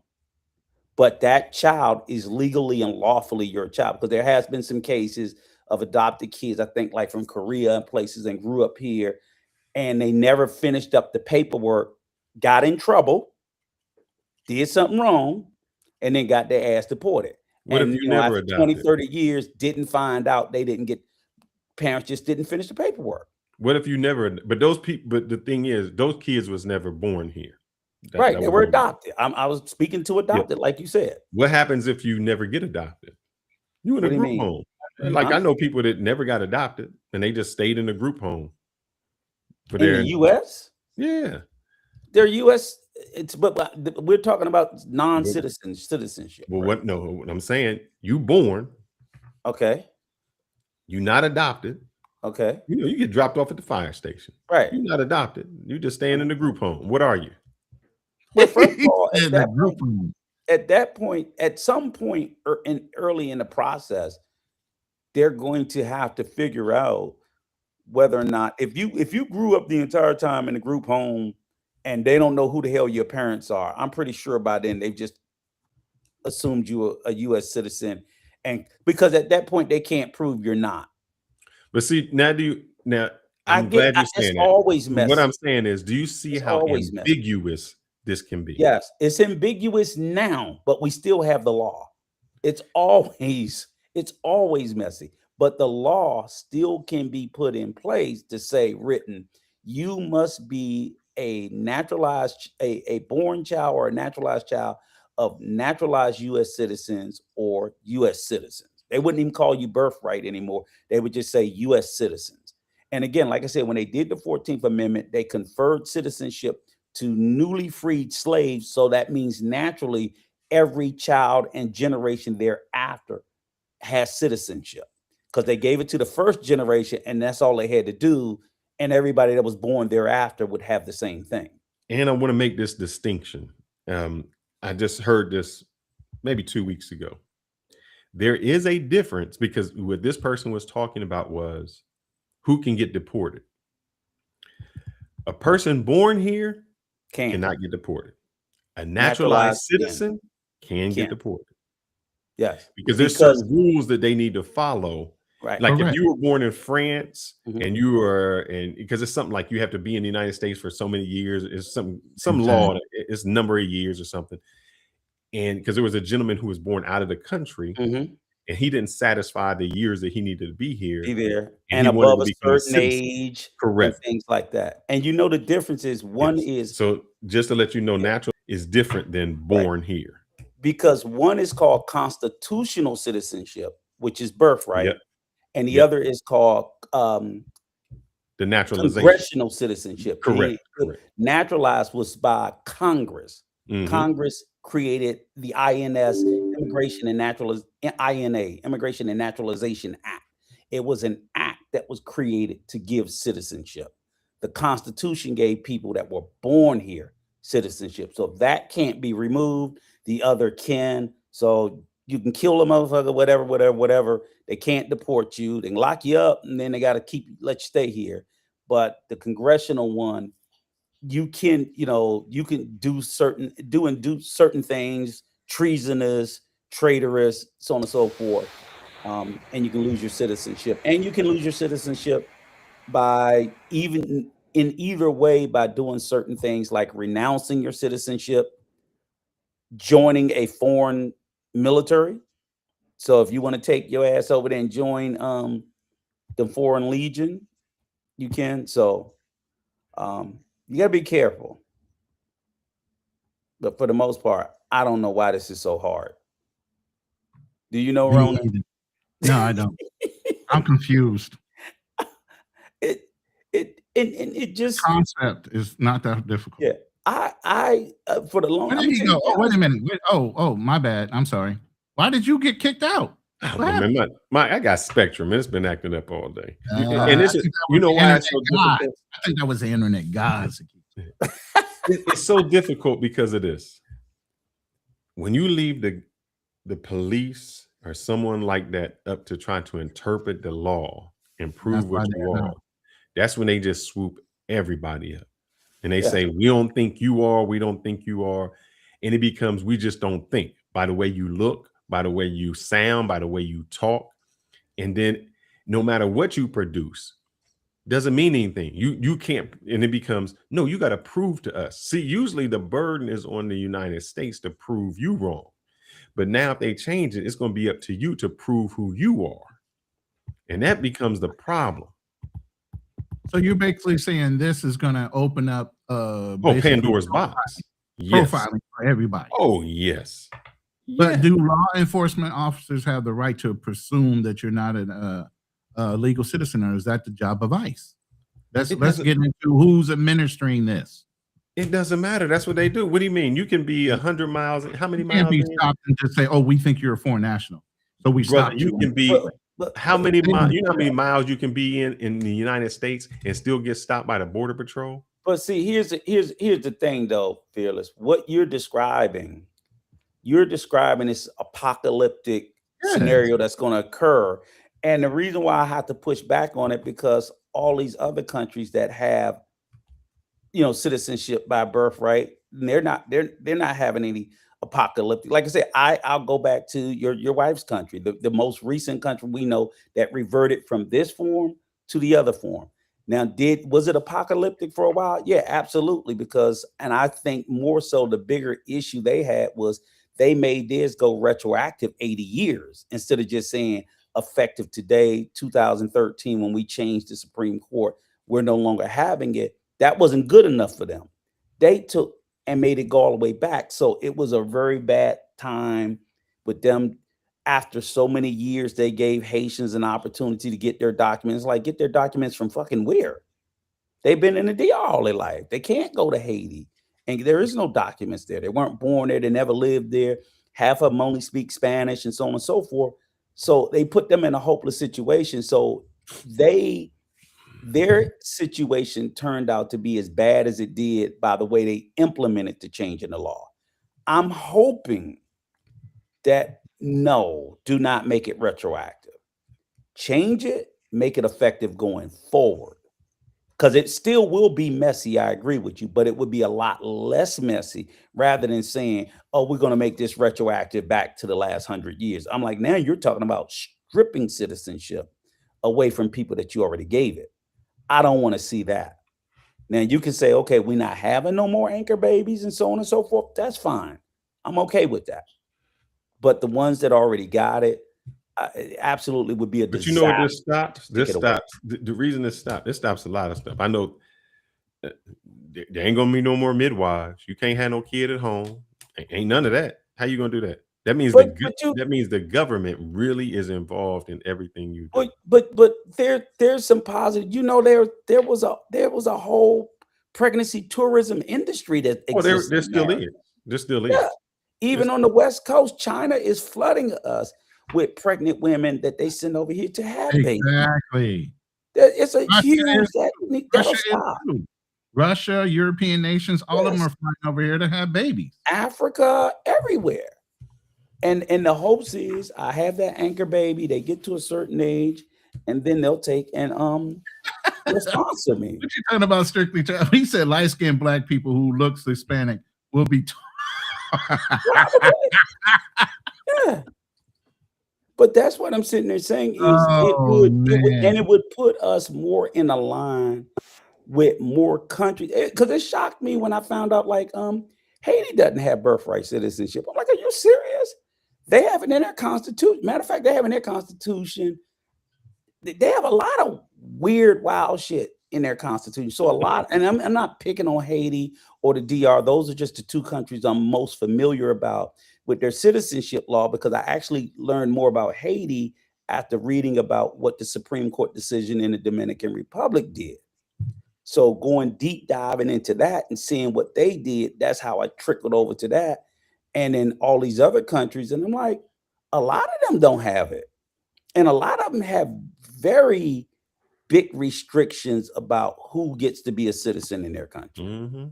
And so, some of them, it doesn't matter if you're born there or not. When it comes like Dubai and stuff like that, it doesn't matter. It don't matter. Care. You're not a citizen. So I'm like, well, goddamn, I can't argue it anymore. So this map is showing who has a birthright citizen and who doesn't believe in it. And then all the gray area on the map is their stipulations to either by soil or by blood. It's a combination thereof. Mm-hmm. Okay. So all the green, it looked like all the Americas agree on birthright citizenship. Okay. And that's because we had to change the law. All of those people are because they got discovered by discover would be a wrong word. They got colonized by all of the countries that's the ones in which red. What is the red? Like say for instance, the ones in red in Europe are by blood. Yeah. And the ones in green are by soil, and then the gray ones are by a combination of at least one parent has to have blood, or you can be naturalized in it, or you can live there for a certain amount of years and then become. So there's all stipulations on the ones in gray. Right. Okay. So the other ones, you know, they was conquest. The whole European Union, where we're birthright citizenship, the whole European Union can come over here and get dual citizenship as Americans and their European nation because they don't believe in it, but yet and still we go over to their country, we can have a baby and have it English and American. or Right. Spanish in American or Portuguese in American or whatever. Right. I mean, how's that's not even right. Yeah. It's These wild. are the countries that we broke away from to become the United States.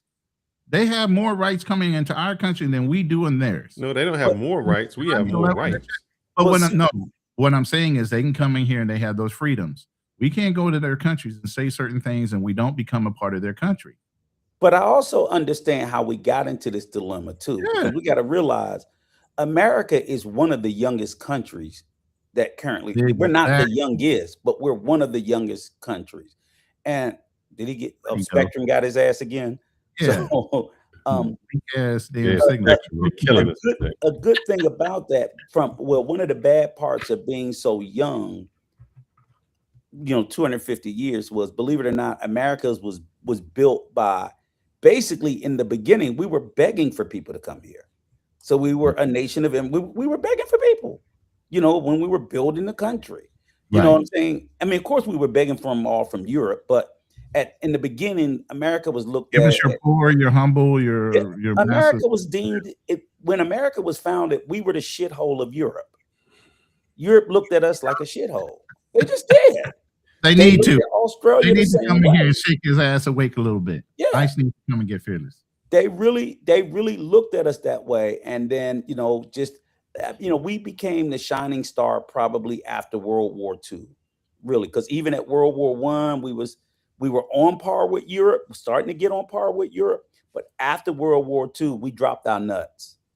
And then at that point, America really made its mark on the world. But prior to that, up through World War I, America with, the Great Depression, we were begging for motherfuckers to come here. Well, that was one of the issues. We couldn't keep begging people to come here, do the work, and say you don't really have a right here. So like when we had the Chinese people come over to California and we say, hey, we want you to help build these railroads, but we don't want you to be a part of the country. Right. And that's where the whole decision came. Art. Yeah. And my man Art, I got to call him out because he said the exact thing I said. You guys are not understanding the danger of interpreting the Constitution through the lens of intent. We absolutely understand. Hold up. We're servicemen. We absolutely understand the danger of intent. Even in UCMJ, it's always the intent of what you were doing. That's why you're guilty until you prove yourself innocent.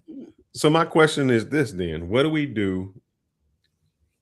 And we make special laws. What about the small country over in the Middle East where we made laws they could be dual citizens? Because what Ronan was saying is he does not like that people can come here who aren't citizens and they can bash the country. They got freedom of speech.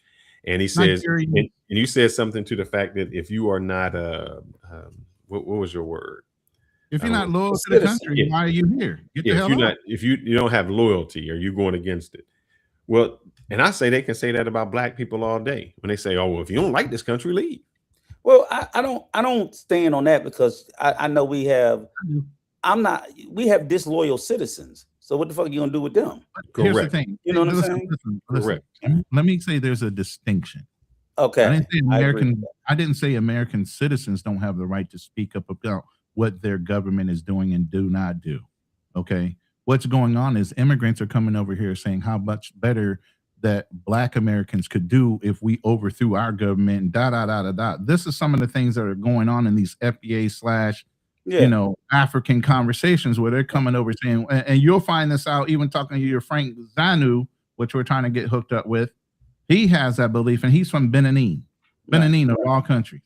Education low as hell, all this other stuff that's going on in your country, but you're coming over talking about what Black Americans don't have culture and all these other things. Focus on your country first. Don't come over here trying to correct our culture, our anything until you can re-secure what's going on in your nation. But what comes over is, yes, there is freedom of speech, but that should not apply to everybody because we don't have freedom of speech in all the countries we go to.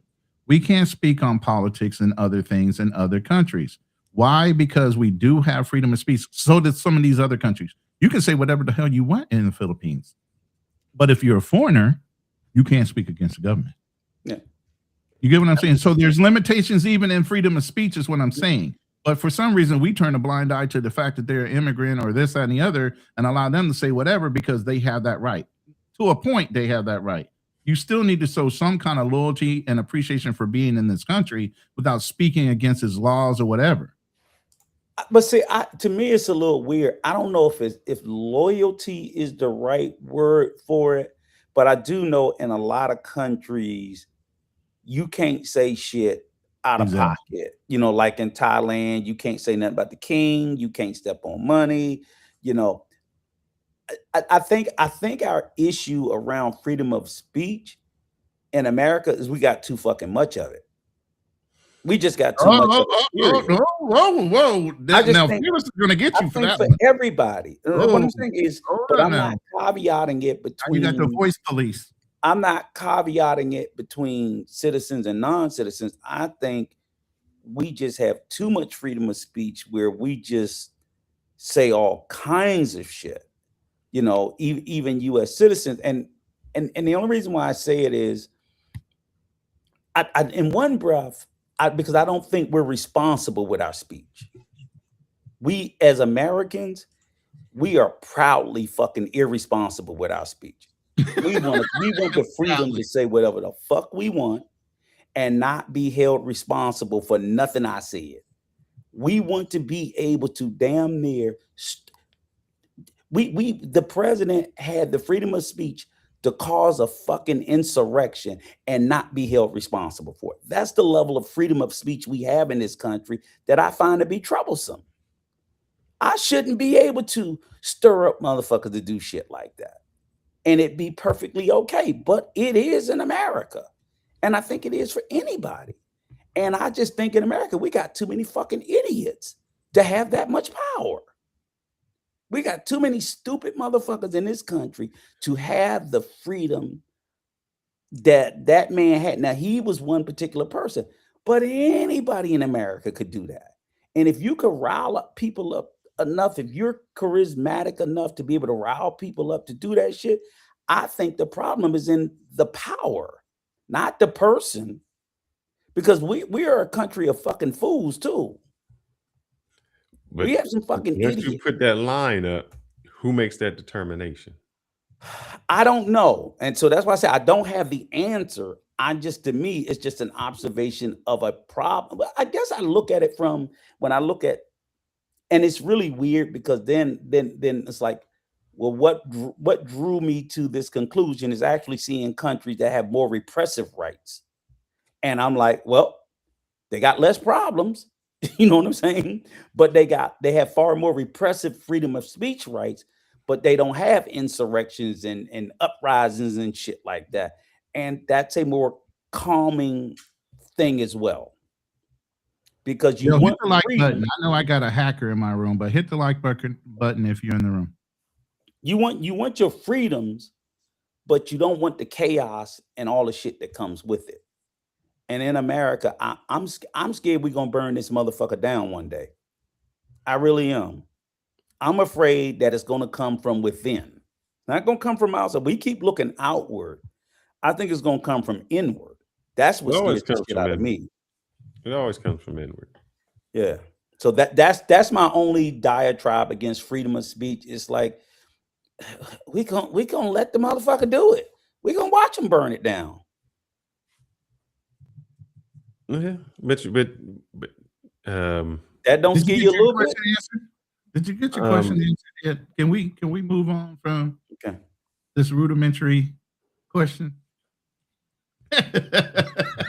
As the one lawyer says, and he says, freedom is scary. Deal with it. Yeah. Mm-hmm. It's the part that comes with freedom that makes it scary. The unknown. And how far people like to push their freedoms. Mm-hmm. And that's why you have laws, because people overstep what they think their freedoms are. And so you have to implement a law to tell them, hey, you've overstepped. This is a problem. We need to correct it and let everybody else correct it. But can you see where the Supreme Court will look at this birthright citizenship law Mhm. And I can see where they can go either way.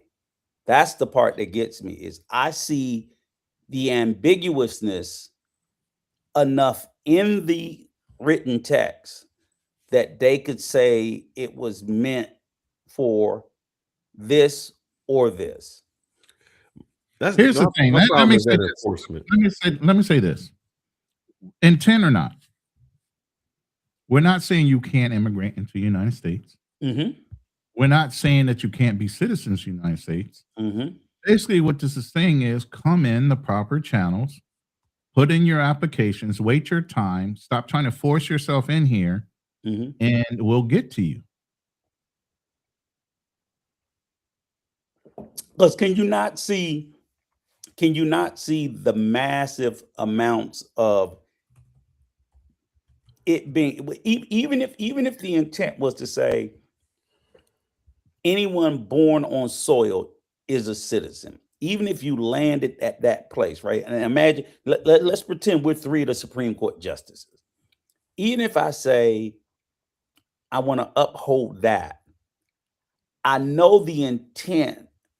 That might have meant, well, if you were here lawfully and had a child here, because I think if you were here for work and you had a child here, that child should be a citizen. It's the illegals. Unfortunately, I hate using the term anchor babies. It's the millions of anchor babies that makes it problematic because these were people who are coming here specifically illegally to have a child. But my question That's what then puts is, the wrinkle in it. But lots of people come here, and whether people come here for school, get pregnant, have a kid. You know what I'm saying? They're not here lawfully. Millions of people come into America lawfully, this, that, whatever, and lives. That seems like, yeah, well, while you were here for school, you had a kid, you were here for work, you had a kid, that kid should be an American citizen. Fine. But that is the vast majority of them coming here isn't necessarily that way, or I'm going to say half of them aren't. And that's the only reason why the conversation exists. If the majority of them were coming through the ways as I described, I don't even think we'd be having this conversation. It would seem like a perfect system. but do you think that they are having, all right, if a Mexican crossed the border, two Mexicans one Mexican, it doesn't matter. Lady crossed the border, has a kid. It doesn't matter that she has a kid and the kid is a United States citizen. She can still get deported. Sure.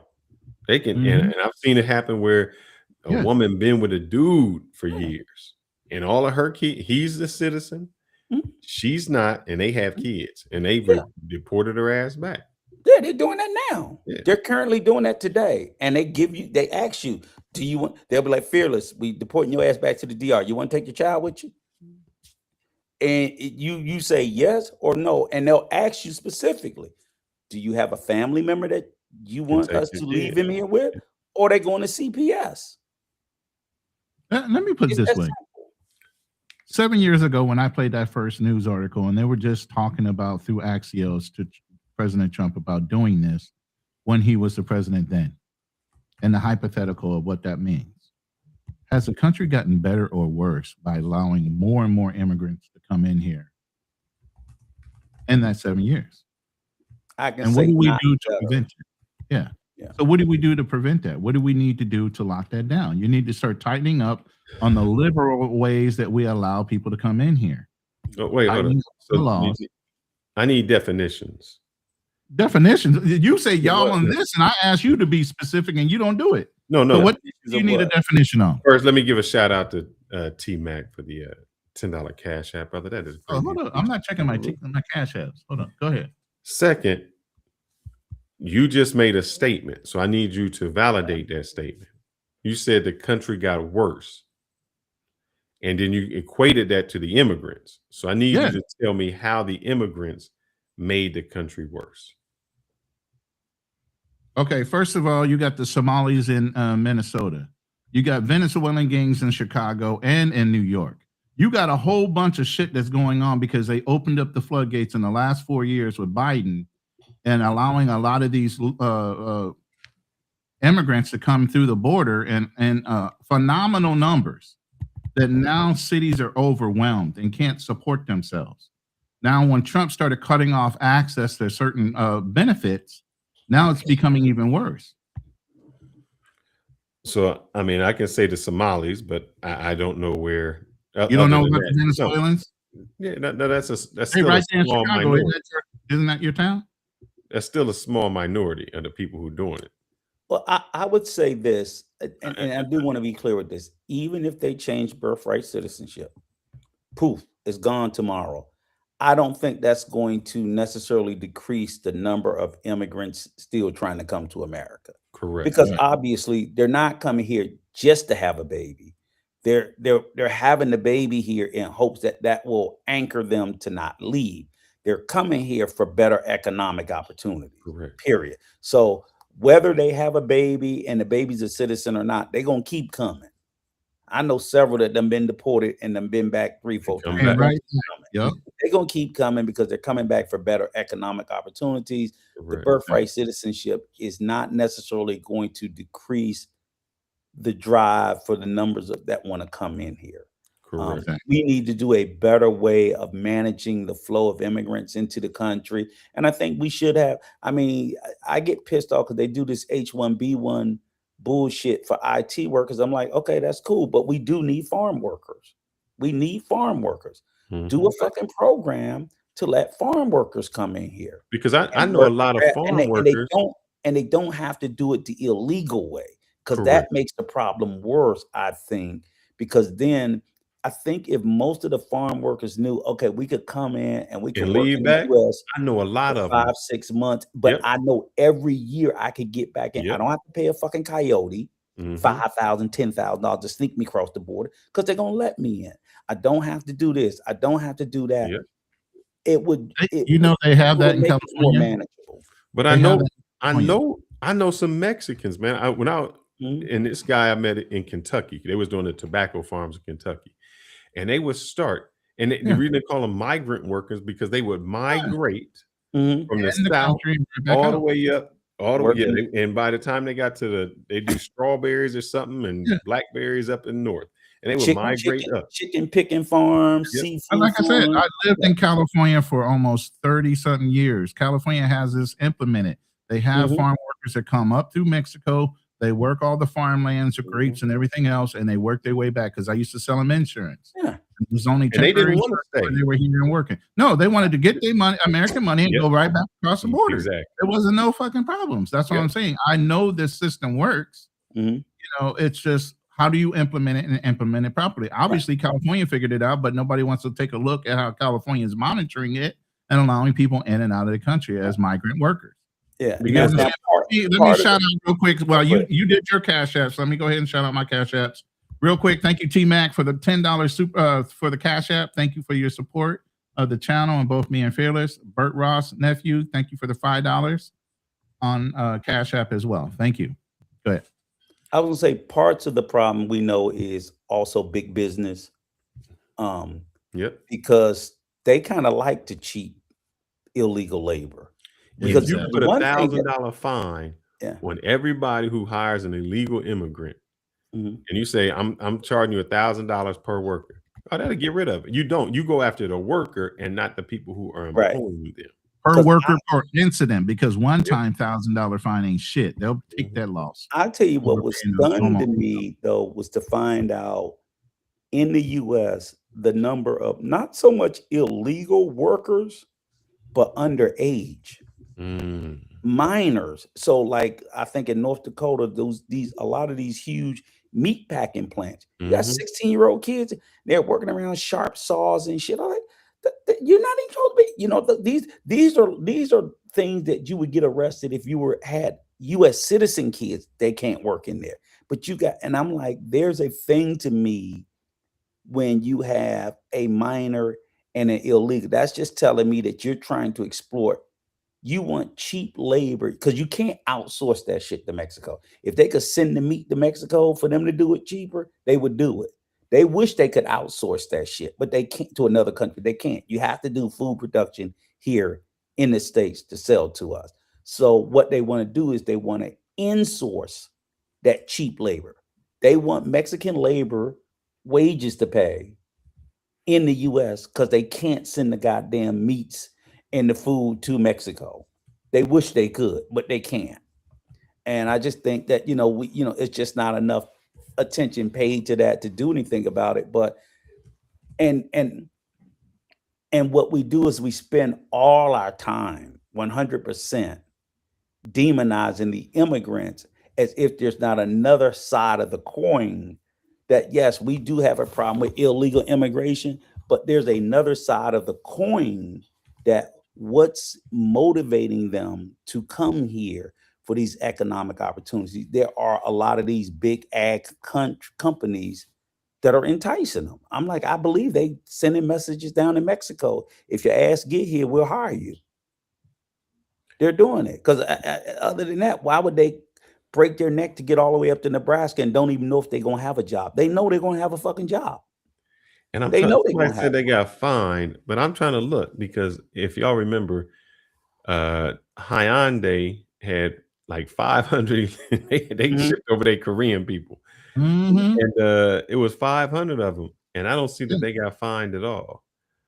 Mhm. That's I'm looking because on they here. pay for their visas. I mean, if they're bringing over their workers from their country, it's benefiting them. They're making American dollars in Korea. So they pay for those visas to get people No, over but here. they were illegal. They were detained. They See, were this foreign. this this is I have to. I don't know cigar music, so I can't say. This is a common occurrence I hear a lot. Mhm. I I agree with it a little bit, but then there's a lot that I don't. Um, Let's like go through his whole statement before you answer. yeah, He said, no one on the panel has brought up if more and more immigrants come into the U.S., it will change the social fabric of the country. If we allow 100 million Chinese to come in the next 5 years, U.S. will become China, basically. In California, when California opened borders, Mexicans flooded the population and started clashing with the native blacks. Look, That's the I whole have to. I'm sorry, and it's going to sound racist, man. I got to agree with him, race. and the and reason is where I uh-huh. live at. And man, and I've seen some most racist comments. We talked about some houses, and there's some a lot of the people that come from India come into IT, so they get some good paying jobs. So there's a suburb that I live in, and basically this tri area that has two different cities, and there's a lot of Indians. And I'm telling you, when I just drove to the store, they have a whole, not just one, like whole market section, man. I'm talking about markets section. The Indian food, the Punja- Punjabi. Punjabi hair shop, the coffee. I'm talking about for like 3 mile stretch, man. And this is just in one part. It's crazy. And you're talking about they have it's changed. Let's just say that it has changed the people who live here. Right. And I get that. And that definitely is a thing that happens. But there's a couple of things that always make me kind of pause around, comments like that. Not that I think anything's wrong with it. It just makes me think on it. Is because again, and even what you said, and I listened to you, but I'm like, yeah, there once was some people that said that about us. No, here's the difference. But right, but you know where I'm going with that, Yeah, but right? here's what the difference. I'm gonna say the difference. Okay. We were brought here and then we had to assimilate because we I didn't get have a that. culture to anchor to. I get They that. bring their culture here. Right. Yes, And that that is becomes that is and I'm not talking about the Indian people. I'm sorry, Mhm. but I'm gonna bring up that example. In Toronto, they mad because they are defecating in yeah. their lakes. Canada can't stand them. Yeah. Canada has a huge fucking Oh problem yeah, with they them. take in the baths and they lakes. But They this is why I kind of pause, because again, like I said, at once there was a period in American history where people said that about us. And that's with the assimilation. We was assimilated then, and they still said that about us. Okay. And I just haven't forgotten that yet, and don't want to forget that shit. I'm like, at least they'll be saying it again. And then the second part, I asked myself, well, who are we saving this motherfucker for? Who when we think about America, who are we saving it for? I get it that I can say I'm gonna push back against the Chinese, I'm gonna push back against the Indian. I get all that. But then I'm saving it for who? Because I don't think I'm saving it for us. I think I want to make sure I'm not fighting somebody else's fight. Facts. I gotta make sure I'm not fighting white tea supremacists fucking fight. Because I've been fighting those motherfuckers all my life. Now, because they have that issue too. Then you fight it, motherfucker. I'm not fighting for you. But all right, because here's the thing. If we do the fighting for them, we're not gonna get rewarded. We're not gonna, and I get it. I get it, and I fight against everything in my spirit because I don't want to see them flood the neighborhoods. But I'm like, at the end of the day, they remind us every goddamn day they ain't our neighborhoods. They'll gentrify the fuck out of it in a heartbeat tomorrow if they want to. So I ask myself, who am I fighting it for? I just have to ask myself that before, and that's being a military veteran, having a son active duty. That's why I'm a veteran through and through. I'm a patriot, but I'm a very limiting patriot. Because again, I still say I love my country, but my country has got some shit with it. But here goes the issue. A bunch of shit with it. But go ahead. We can flood those people in, but no matter what, we keep saying we African American. Right. We can't go to Africa. They don't want us. We can't go nowhere but here. Yeah, I am absolutely not saying to flood them in. I'm just saying how I look at everything else. Why the fuck? I just wonder, like, why do we need to be the loudest? Because again, I'm like, I think we're gonna do all the fighting and we're gonna get fucked at the end of the day any fucking way. I'm still skeptical of the powers that be behind us. And I'm like, then I'd rather we spend more time building or doing something else rather than fighting their wars, because they're gonna fuck us at the end. And again, maybe if the issue is worried about their culture, okay, get them to assimilate into our fucking culture, into African American culture. I'm not saying I'm just saying you got to put something else on the table. When you come to me with other than, oh, just fight them. I'm like, okay, and we fighting for who and for what? And if we don't do that, what else you got? Well, I ain't got nothing else. Well, why the fuck is that the only choice you got? Why can't we imagine something else? Because these people we've been fighting since we've been in this motherfucker, and they ain't never gave us nothing. We're where we at now when we should be so much further because we've been fighting these motherfuckers. But we fought like a dog to get here, and I don't think we've gotten far enough. Rico, I want you to come on. I'm trying to get the dude on. I don't know if you know who he is. His name is yeah, this is an FBA. This is gonna be a big time FBA. He's not available until like March.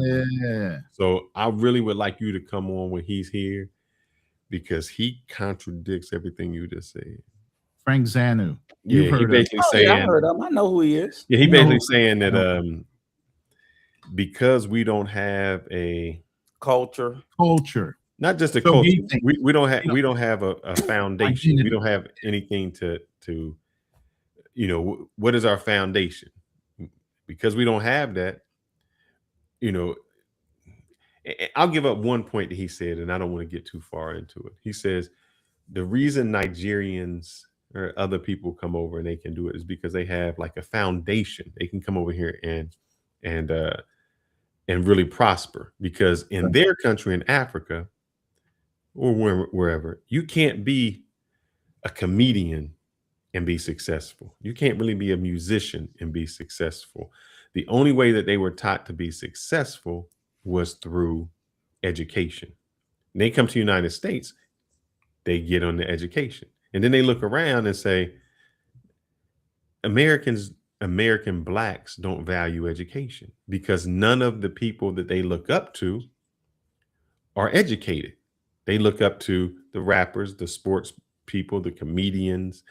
You don't have someone who is a genius that gets to meet with President Obama.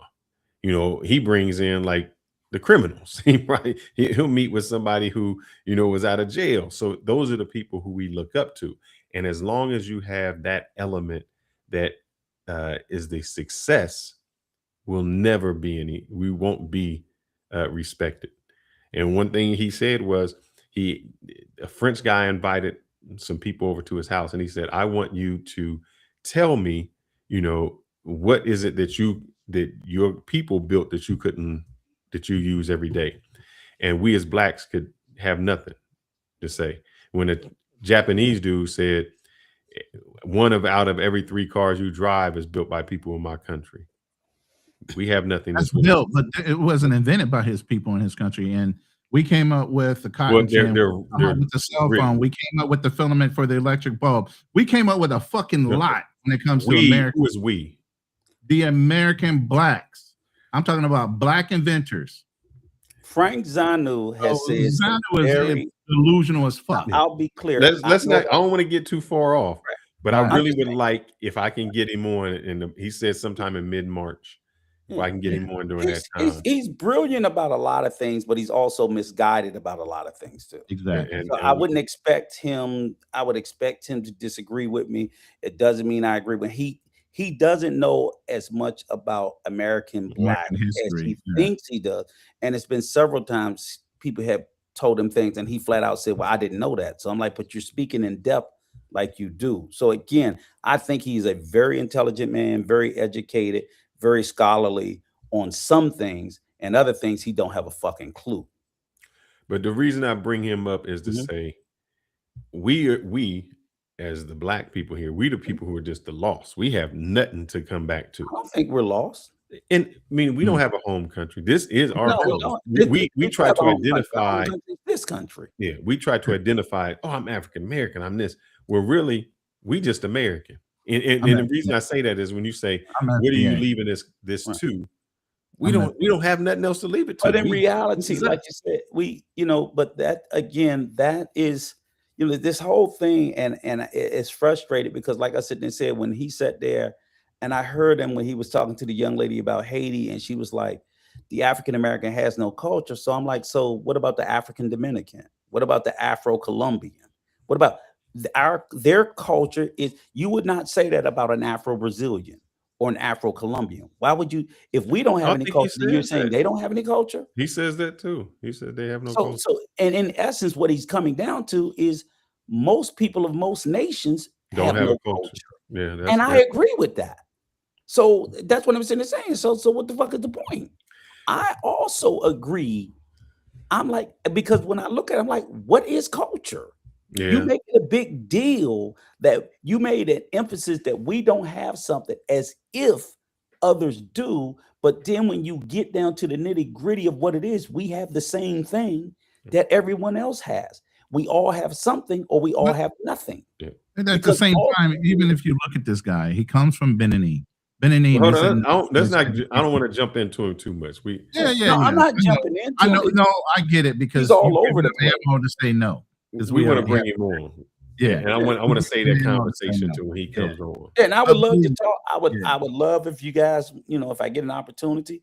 But and like I said, I have no smoke for him. But I'm just like, man, you all over the place.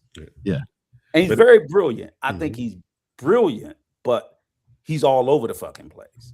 I'm like, you gonna make me say something and it's gonna fuck it all up. I'm gonna just be quiet. We ain't talking about. He knows we contradict. I just want to save all those points to when he get on, so we can, But you know what? And I would love to ask him about birthright citizenship in Benin. Mm-hmm. By the way, they're not highlighted. But the other question I would love to ask him is, does the United States have a culture? Because his definition of culture is language. And the United States doesn't have their own language. We stole the language from England. That's why we speak English. but we speak so many different languages. Just like we are tribal in the same way that some nations in Africa are very tribal. Yes. The United States was built to be a tribal country. That's why they pull people from multiple. They didn't pull everybody from a single country. We were never designed to be a homogeneous land. We No. were intended to be a nation of many nations. We became. But the whole We thing all is, if you share think an about it, it was American diabolical. Listen, it was diabolical the way they picked the slaves they took. They took Yeah. some that were farmers. They took some that were builders. They took some that knew certain things in order to cultivate and grow the land Mhm. faster. They pulled from those African nations that knew. So they didn't have to sit there and re-educate them on how to do certain things. They already knew how to do it. But I'm So saying, it made things grow faster. and think about it, even when they took from Europe, they took from various European nations for Mhm. different reasons. Exactly. America was founded, like you said, eventually, the Irish, but initially it wasn't just the English, it was the Germans, it was the Austrians, it was all these different types. And these were different nations of different people that founded America. Yeah. The We had French, Frenchmen, French. the Yes. Portuguese, yes. the Dutch. That was what made America. And all of them came with their own distinct culture at its founding. Now, granted, the people, and we get caught up because the people who wrote the Declaration, okay, that was that core group. But Yeah. that was just the people who wrote the Declaration. That And was that's not focused the on the people. American history, because you had the French that owned Louisiana Yes. Purchase, and they had the trail that went up the Mississippi You right had into the Canada. Spanish that Then you owned had the West. trade that was coming in through the ports of Louisiana and Yes. then up the river all the way to Canada. And that was already established before the United States was the United States. And when we went westward, we had to fight the Spanish to get New Mexico and all of that, because that Right. was Spanish territory that Right. already But had that's not its recorded culture in rooted. American history because that's not a part of American history. And in Those are addition other to that, historical stories. there was an existing culture that existed before we ever set fucking foot here, which was all of the native tribes that existed. All of that is American Let culture. me adjust this real quick. There's no really Hold on, identified. don't Let me- because hold up, don't do No, it, let me Ronan. No, let me because what say- happens is we're gonna go down a No. rabbit hole, and I'm not No, trying to we're go not down going this to go rabbit down a hole. rabbit hole. We're not going to go down a rabbit hole. All I'm going to say is the only reason we adopted that term of African American was to be inclusive of all the immigrants of different nations from Africa and the Caribbean, so that we felt as we were one at one point. We were trying to unite. So we started saying African American as a title instead of just saying Black American or Negro. So then after we went through that process of saying African American and we saw that there was a lot of disrespect, that's when the delineation and everything else came in. And I don't know why they seem to think that we've been using that There's term no for history 100 behind years. African American, right? It We're only just started Jackson. in the 80s. Yeah. Prior to Yes. that, we were Black Jesse or Jackson. Negro. it was a temporary thing. We never considered ourselves that. We tried to be inclusive and it backfired. And that's why when everybody starts talking delineation, all of a sudden we're traitors to our own race. No, we're trying to identify ourselves separate of And everybody you know else. what's so crazy about it? If you have a child, if I had a child born today, on his birth certificate, if they did put race, it would say African American. You know what it says on my birth certificate? Negro. Negro. What does Okay. what mine says? So what the fuck are you talking about? Matter of fact, when they switched the term to African American, I kept identifying as Black. The only time I picked, it took me about 5 years after Never. it was introduced, and the only reason why at that point was because I was compelled through job applications and so on and so forth. If it wasn't for government documents, none of us would have identified as that. But you just I always, eventually, you know what, I always ticked off other and defined it myself. right? I But never would give them the option. for of telling most me what it was. people, if you fill out a job application, you picked it because you didn't have Black or Negro anymore. Right. And That's it brings it. us back to that birthright. This is what makes it so difficult in the United States. And if you were born in Asia, they gonna know if you kind of Asian. You know, there's countries that know you're not here. The problem is in the United States, we are such diverse.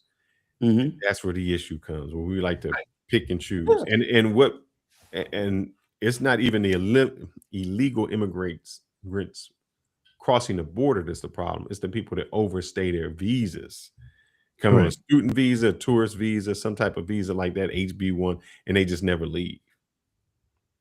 But or like I said, they use the anchor baby to stay, and instead of being happy that the anchor baby allowed them to stay in the United States and becoming citizens themselves, they stay in their own citizenship the whole period.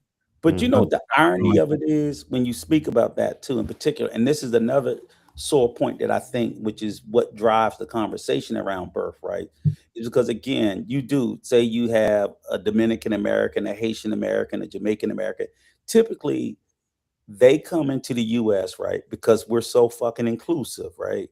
And I always say, every city has a Chinatown, a little Italy, a little fucking Germany, a little Mexico. Koreatown, Koreatown too. Yeah, Koreatown. Every fucking city in New York, they got Puerto Rico Day Parade, Dominican Day Parade, West Indies Day Parade. All this a huge fucking all over America.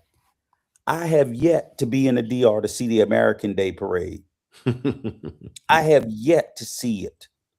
They won't even have a Haitian Day Parade, and that's their fucking neighbors. So what I'm saying is all of these countries that these people come from, they are wildly protectionist and xenophobic about outsiders coming into their country, repping their own personal immigrant pride. We all have to go and subdue ourselves, but yet they come and they fly and I don't have a problem with it.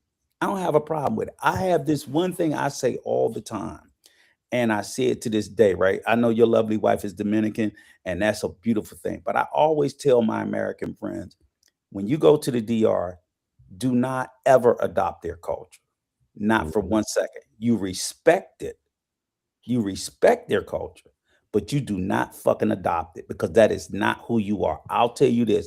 If I'm in Japan, I could be living in Japan for 10 years. Not near day was I fucking Japanese. I'm a nigga living in Japan. It's just that simple. This concept or belief that, yes, you go to a nation, it's only one thing I have to do in the DR. Only one. I don't have to drink no fucking Presidente.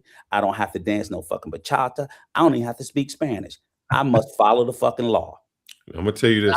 You know where you're wrong at? Where? I'm gonna tell you where you're wrong. Where?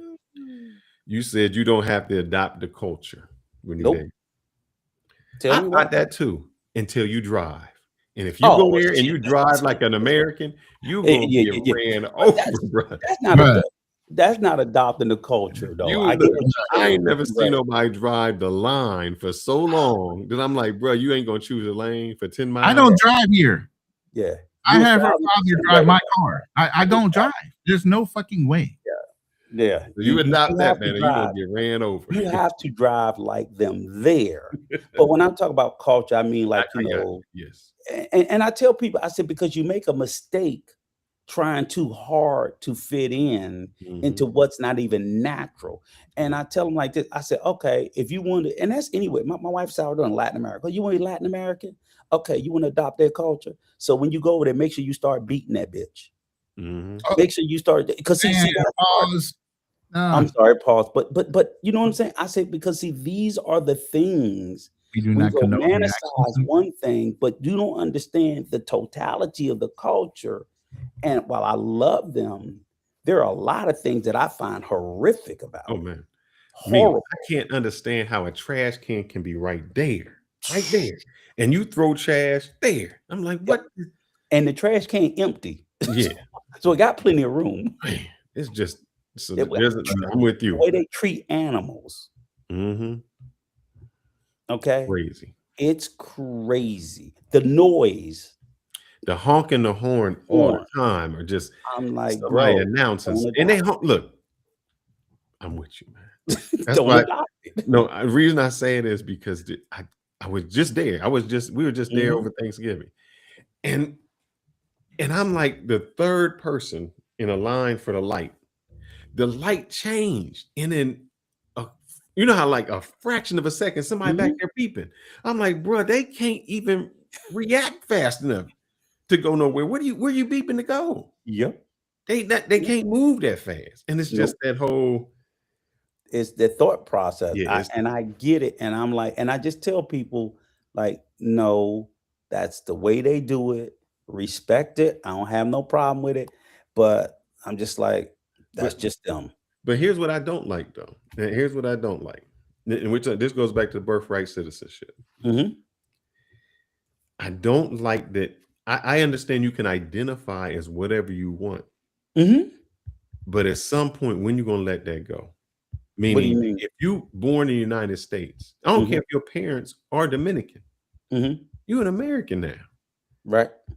Wait a minute. Are you questioning loyalty? Didn't I say something about loyalty? When I say who are you, meaning you have to say this is your culture now. Even if you come from another country, at some point, I ain't saying assimilate, but you have to accept the laws here. You have to be a citizen of here. Let me tell you what makes it worse. You have Dominican Americans, you got Mexican Americans, you got Salvadorian Americans who ain't never lived a day in their life in those fucking countries. Half of them don't speak fucking Spanish, and they be flying the flag. And I'm like, what the fuck? You ain't never been to Mexico. Never been there a day in your life. You ain't never been to Mexico and don't speak fucking Spanish, and you repping that. Yeah, they'll have it in their car, the stickers. They'll have the flag on their fucking house, everything. And I'm like, let me try that shit there. I would never fly an American flag in the day. I'm like, for what? To be the house to get robbed? Brother, I want you to go burn one of their flags. Oh, shit. No, you won't. And that's what I'm saying when I sit there and say, like, this is crazy. We said always, and you know, my WhatsApp groups and judge, like they will never. Matter of fact, up in New York, they had the train going Dominican, you know, on Instagram on the fucking metro. I said, where am I going to see anything in that country flying the fucking American flag other than the embassy? Exactly. Other than the embassy, where? You better not be driving around with an American flag in the back of your car. Oh, that motherfucker getting broke into. So do you think we need some kind of so I just say, you know, it's just test, a loyalty test? I don't think so. I'm just saying that I don't think so at all. I just look at I don't want one. That's what I'm saying. Obviously, a lot of people disagree with me. And the funny thing about it is some of the very immigrants that will come in will spout for, that's like we got Vivek Ramsey and all them. They're anti-immigrant, which is fucking weird. Some of the biggest anti-immigrant people in America are fucking immigrants. Yeah. Some of the biggest anti-immigrant people are immigrants. Because they door closers, meaning I made it and I don't want you to make it. Yeah, I don't understand that. To me, that's weird, but hey, I get it. Or they'll do the I came in the right way type thing. Like, but so what? You still a fucking immigrant. You still know you still came from the places they came from, and you know what they're experiencing. I'm not saying they did it the right way. I'm not doing any of that. But how do you be an immigrant and be so anti-immigrant? And how do you be an immigrant from the United States and be so anti-United States? Right. Which I don't agree with that either, because that's another thing. When we go to foreign countries, I tell people, like, don't be over here shitting on the US. I feel a way about the US, but I won't shit on it in another country. I generally say I'm not a fan of any nation, to include my own. So people ask me all the time, I'm like, I will never call the DR paradise. Because it's not a fucking paradise. It's a piece of dirt like all the other pieces of dirt in the world. It got nice beaches and nice weather, and it's cheap. The end. Nice beaches, nice weather, and it's cheaper. The end. It's not fucking paradise. Paradise is when I leave this motherfucker. It's got nice beaches just like Jamaica, Aruba, all the other countries. Nice. You saying DR? Huh? You saying DR? Yeah. Oh, here go the sad part. It's cheaper. No, the sad part is it's mostly beaches that are like not public beaches with dominions. Yes. I know. But I don't subscribe to the whole paradise thing, or and I tell people, for the most part, strictly, we see you in the background. We'll bring you up in a second. Let me go. I wouldn't be retiring there if I could afford to stay in the US. So I always buy the passport bro argument about traveling and going to other countries for an affordability standpoint. I don't agree all the fuck shit they do. But from an affordability standpoint, I can't argue that. It's cheaper in these other places. And that's why I definitely say go. And I think it's good. I think it's good for your spirit and your soul to travel. And you grow. I think you grow as a person, that you should become more global. You do. And travel many countries. Don't pick one. Pick one to be a home base, but go to a lot of places. Correct. All right, Krusty brother. Keep us out, man. Subscribe to the channel. Make sure you get to my channel. I'm gonna be doing some lives also.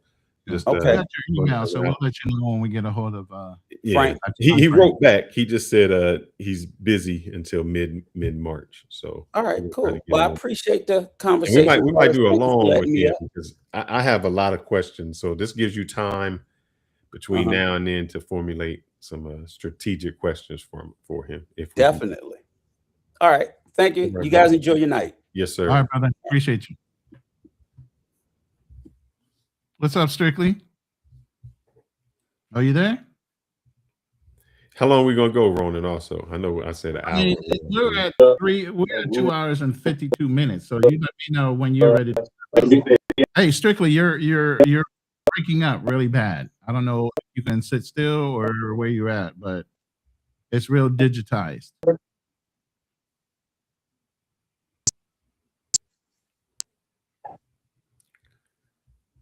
Nope. You need to come back and come back out. Go back. You might want to leave and come back in, and we'll hold up for you real quick. But Fearless might not be here.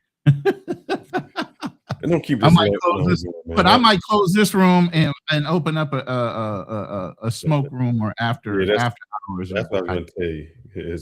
I'm gonna close this room and probably open up after hours. I'm gonna set that up in the background while you talk. Because you a 5 hour, 6 hour kind of man. I don't got Viagra like that. What? You like to go all night. I gotta be popping pills to hang. Well, I gotta pop pills. What you trying to say? Dude. But Strictly, let's see if your mic sounds better now. Hello? Strictly. Yo, where are you at? Dubai? That brother he ain't got a citizenship. That's the problem. No. Listen. Strictly got money, bro. That brother's he ain't got no citizenship, so he ain't got no goddamn internet. Is the problem? I don't know how you this rich and you ain't got no goddamn internet. Where are you at, bro? He gone. All right, let's see. Hello. Yeah, thank you. What you do? What you change? Okay, perfect. Now I don't know. Somehow I was having issue with the Wi-Fi. Yeah, I'm like, man, you got to be in some of the best places I know, and you got some weak ass internet. That's just not like you. Now what's changing spot? I mean, it seems like in the back there's issue with the Wi-Fi. So yeah, great conversation, guys. I mean, Rico left. Yeah, I was reading the comment about culture, about heritage. And oh shit! Are you gonna be one of those? Are you gonna be one of those? Come on, Strictly, don't do it to us. Oh no! It was very nice though. I mean, but the birthright, because like for instance, my dad was naturalized American in the early '60s, and they was passed on, from generation and generation. So technically, I have third, which is technically originally from my dad's from Haiti, my mom's from the Congo. So I was like, I have Congolese citizenship, I have Haitian citizenship, I have American citizenship, I have Chilean, and I have Belgium citizenship. So, talk about saying something about. Say again? I said talking about an overachiever. Yeah, because when I live in those places and I looked at it and you would say about loyalty, that could be difficult for people that have like for instance in the US Army, you can enroll being a permanent resident and still being a citizen of a different country, and it's So a person like a Dominican or a Haitian, which is Haitian permanent resident, can be in the army, and then is not, about it. That person can serve those two places. That could be quite, so I think those things need to be looked at as well. I always thought about it. I was like, well, how can you be a Congolese and permanent resident also be in the U.S. Army? And then I turn think back you have to around and pledge a serve also the loyalty. Congolese Army. Say again? There's a loyalty. You have to pledge a loyalty once you're there. So you can't just say, but how "Oh do you man, control that? I wonder. I mean, you can't control a U.S. citizen with loyalty. You know, you can say that, but they can. Yeah. I was thinking about it because I know a Congolese guy who served the U.S. Army, now is a counselor, is an advisor for the actual Congolese Army. I'm like, okay, ain't that a conflict of interest? So how you feel about this birthright citizenship? You know, since you're a well seasoned person, you've been Well, everywhere. it's quite, it's quite complicated because, if you think about it, the birthright, the United States was built by immigrants. Think about it. We came from all over the places, came from Germany, came from Africa, came from Italy, came from, pretty much, it's a melting pot. So by changing that, we are going to create, like, it's going to be, first of all, we're going to have racial profiling. If you don't look Caucasian, you're going to be a target. If you look mixed, I look at Fearless, then I look at Ronin. I'm like, those that could be Latinos. So let me ask for their paperwork. And how are you gonna feel offended? Because I said, well, my whole life I've been a U.S. citizen. So I think those things are gonna create. It could be quite difficult. It's gonna be lots of racial profiling. It's gonna be. So if you don't have that, if you don't have that certain look, that Caucasian, that Anglo-Saxon look, it could be a problem. That's what I think. I think it's not. It's gonna be a big. It's gonna be a big issue. Think about it. If they cannot, because I've seen it in other places when they cannot identify you exactly, they put you in a certain category, which was not in the United States. United States, everybody could be an American before. If you're Chinese, if you're black, everybody was just. It was just a melting pot. Now by doing those things, it will create. It's gonna be almost like some type of apartheid. I will think like you see in South Africa, where where a group is favor over another one. That could be. I think that can bring a lot of issues because if you think about it, let's say in Europe, for instance, you have lots of African who are French. You have lots of African who are Belgium. You have lots of African who are Italian, but they don't label them Afro-Italian. They don't label them Afro-Belgium. They don't label them Afro-French. So they just Belgium. They have a clean identity. And the other thing as well, like for instance, if you're born in France, you're not French, or one of your parents has to be French, or you have to wait until you reach 18 and you have to live there for a certain amount of years.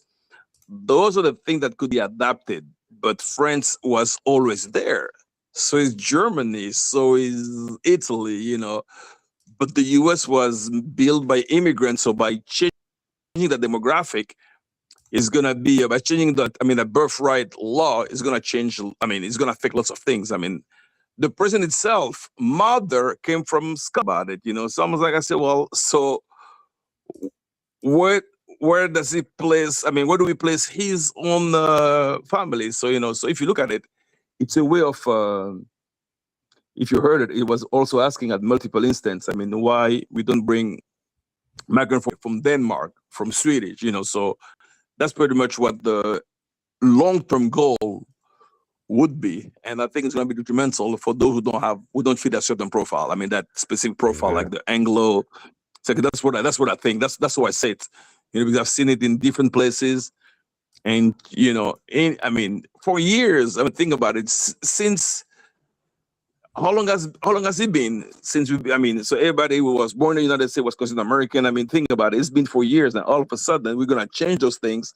It's gonna be detrimental. It's gonna be. I don't think it's a good. Do you think it's fair though for somebody to just come over here who has no, I would say no loyalty, to have a child and they get to reap the benefits of a citizen, But even when the though they, but, wh- but when they brought the slaves, what was the difference? I mean, think about it. Now now we have think about it. They brought the slaves, the Italian came.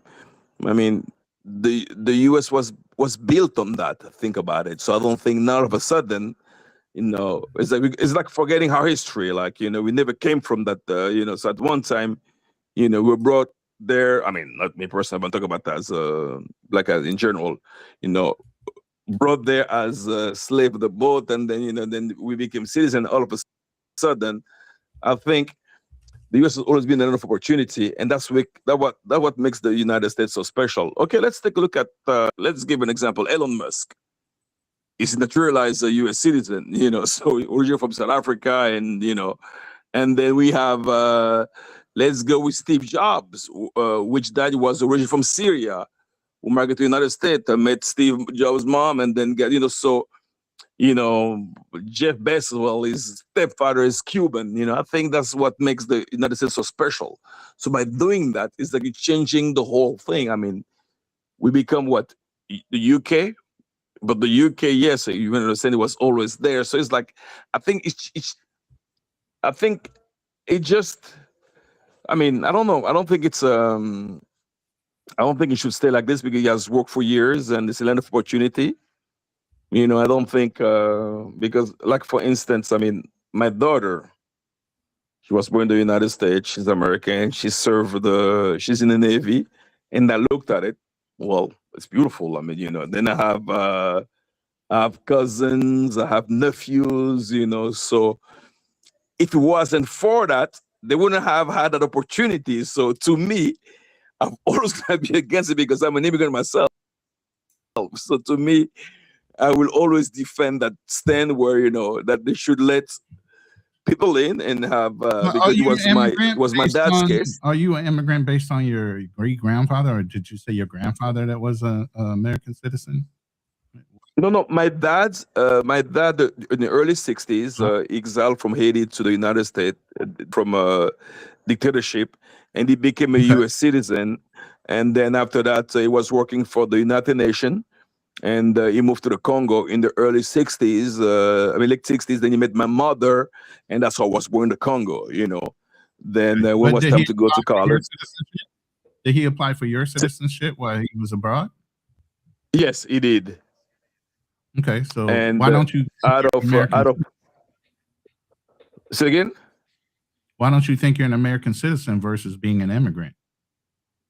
No. What I mean by that, at one time I was an immigrant. My dad was an immigrant, and if I became a U.S. citizen, because my dad had an opportunity, to become So I'm the result. I'm the product of immigrant, that were running away from Haiti to doing the dictatorship, and then became a U.S. citizen, and we're given that opportunity. So I think that's what makes the United States so special. I think that it should go on. I mean, personally, that's what I think. I mean, because now it's pretty much we have, let's say, because my uncle, for instance, has his daughter, who has daughter. We have I think 4 generation American. So initially, so I think by doing that, by eliminating the birthright, I mean, it makes things more difficult. I think. I mean, it will change the whole. I don't know. I think the U.S. won't be the same place of opportunity like it was. That's what makes a special thing about it. Look at China, for instance. Think it's a good opportunity. You said a land of opportunity. Yes, it is. Shouldn't it be more of an opportunity for the people who live here? It's going to be less opportunity. Listen, I believe that. Shouldn't it be more of an opportunity for the people who live here, and less for the people who are migrating here? Meaning, if it's just like if you lived in your neighborhood all your life, and you had a house, and then all of a sudden somebody came in and was like, "Well, they just moved in, and then they changing all the rules." It's like, we've been living here. But I mean, if you think about it, we live in a globalized world where it's kind of hard to shift. I mean, migration has occurred over the years. It's always been, and it's not everybody who arrive in the United States who actually succeed. And I know lots of people, for instance, We never left the Congo. We never left Nigeria. And we're doing extremely well, So I think I think they should, personally, But I can think I, it should but can I continue. go to the Congo? Can I go, like, I can't go to Africa, some countries in Africa, and buy land. Mhm. I can lease it, but I can't own it. You can, no, it depends which where in Africa, because they don't have a uniform law where, it depends. But some places you can buy, like I believe Kenya, for instance, you can buy land. The But no, I think in Kenya Congo, you can only lease it, at like a you can only 99-year list lease. in Kenya. Oh, really? Yeah, I see what you mean. Yeah.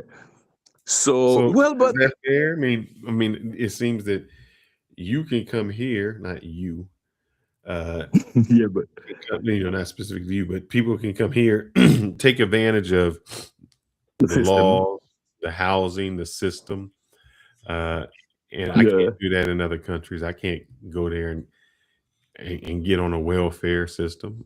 You know, I can't.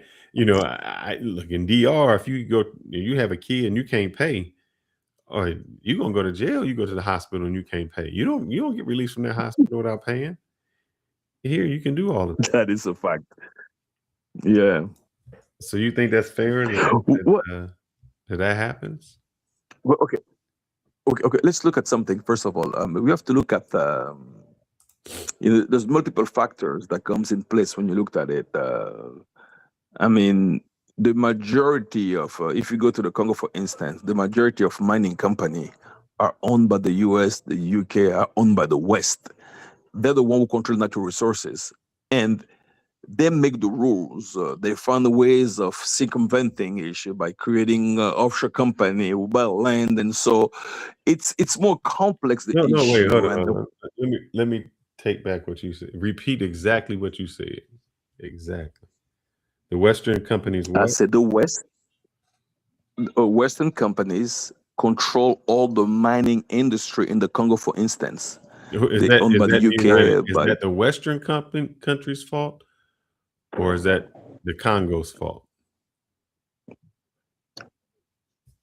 well, here's the thing. If you look at the geopolitical system in the Congo, those guys that are in power are put by the West. Unfortunately, those are just puppets. The West control Africa, believe it or not. It's controlled by the West. The whole No, Africa I'm is controlled. saying that, but if I have all the gold and you telling me I can sell my gold, I'm the fool, not the people who tell me this how much I can sell it for or Hold who I on. can sell it to. Unfortunately, the U.S. is a superpower. Look at the case of Venezuela. He was trying to put a stand on against the United States. What they will do, they will put sanction on you. They will start. Think about it. The U.S. dollars run the whole planet so far. For instance, any banks in the Congo who want to trade have to use the U.S. dollars, and he has to go through U.S. banks. And the thing they will do, if you don't agree on the terms, the U.S. system is so strong that they will just start putting sanctions. They will freeze your account, and guess what? What are you going to have to do? Comply. The system is already there. There's no way Africa can actually, even when they wanted to, they can actually go against the West because it's a Well, they coalition. could. They're all together. They just say we Say it don't again? play. They could by saying we just don't want to play the game anymore. Well, and then guess what? That's why you have the east of the Congo. There is an ongoing war for the past 30 years. And what they will do, they will start financing. Think about it. The U.S. is one of the world largest producer of artillery. They will start financing rebels, and then there's always gonna be some insurrection. There's always gonna be some issues, some ongoing fight. That's the actual situation in Africa. Everybody was against the West. They are suffering the consequences. Unfortunately, it's a system where No, it's hard to I go want to give against. you a scenario. The Sure. scenario will be this: you a farmer, and you grow cows, you grow everything, Sure. and you have to sell it. And I say, you know what? I just don't want to sell it anymore. I can be self-sufficient. You depend on my goods. I don't depend on your goods. Your money is just it doesn't sustain me. I can really sustain myself. Yeah, but the banks are owned. The majority of those banks are either owned by the West indirectly, or they have shares. Like for instance, let me give an example. You have what is called the CFA franc. The CFA franc, it's used by there's two Congo, used by the Congo, used by Gabon, is used by Cameroon. And do you know 50% of the reserve are actually in French banks? So technically, the reason the money is stable is because it's actually pegged to the dollar. I mean to the euro, because the euro control that region. So that's the thing. I mean, so the system was put during the colonial time, and they haven't changed anything. So, and when then you have a person like Gaddafi, who tried to change this whole thing by creating a currency for Africa. We know what happened to Gaddafi. He's gone. Yeah. But what I'm saying is, Libya. So you have a choice. So when you think about it, if sure.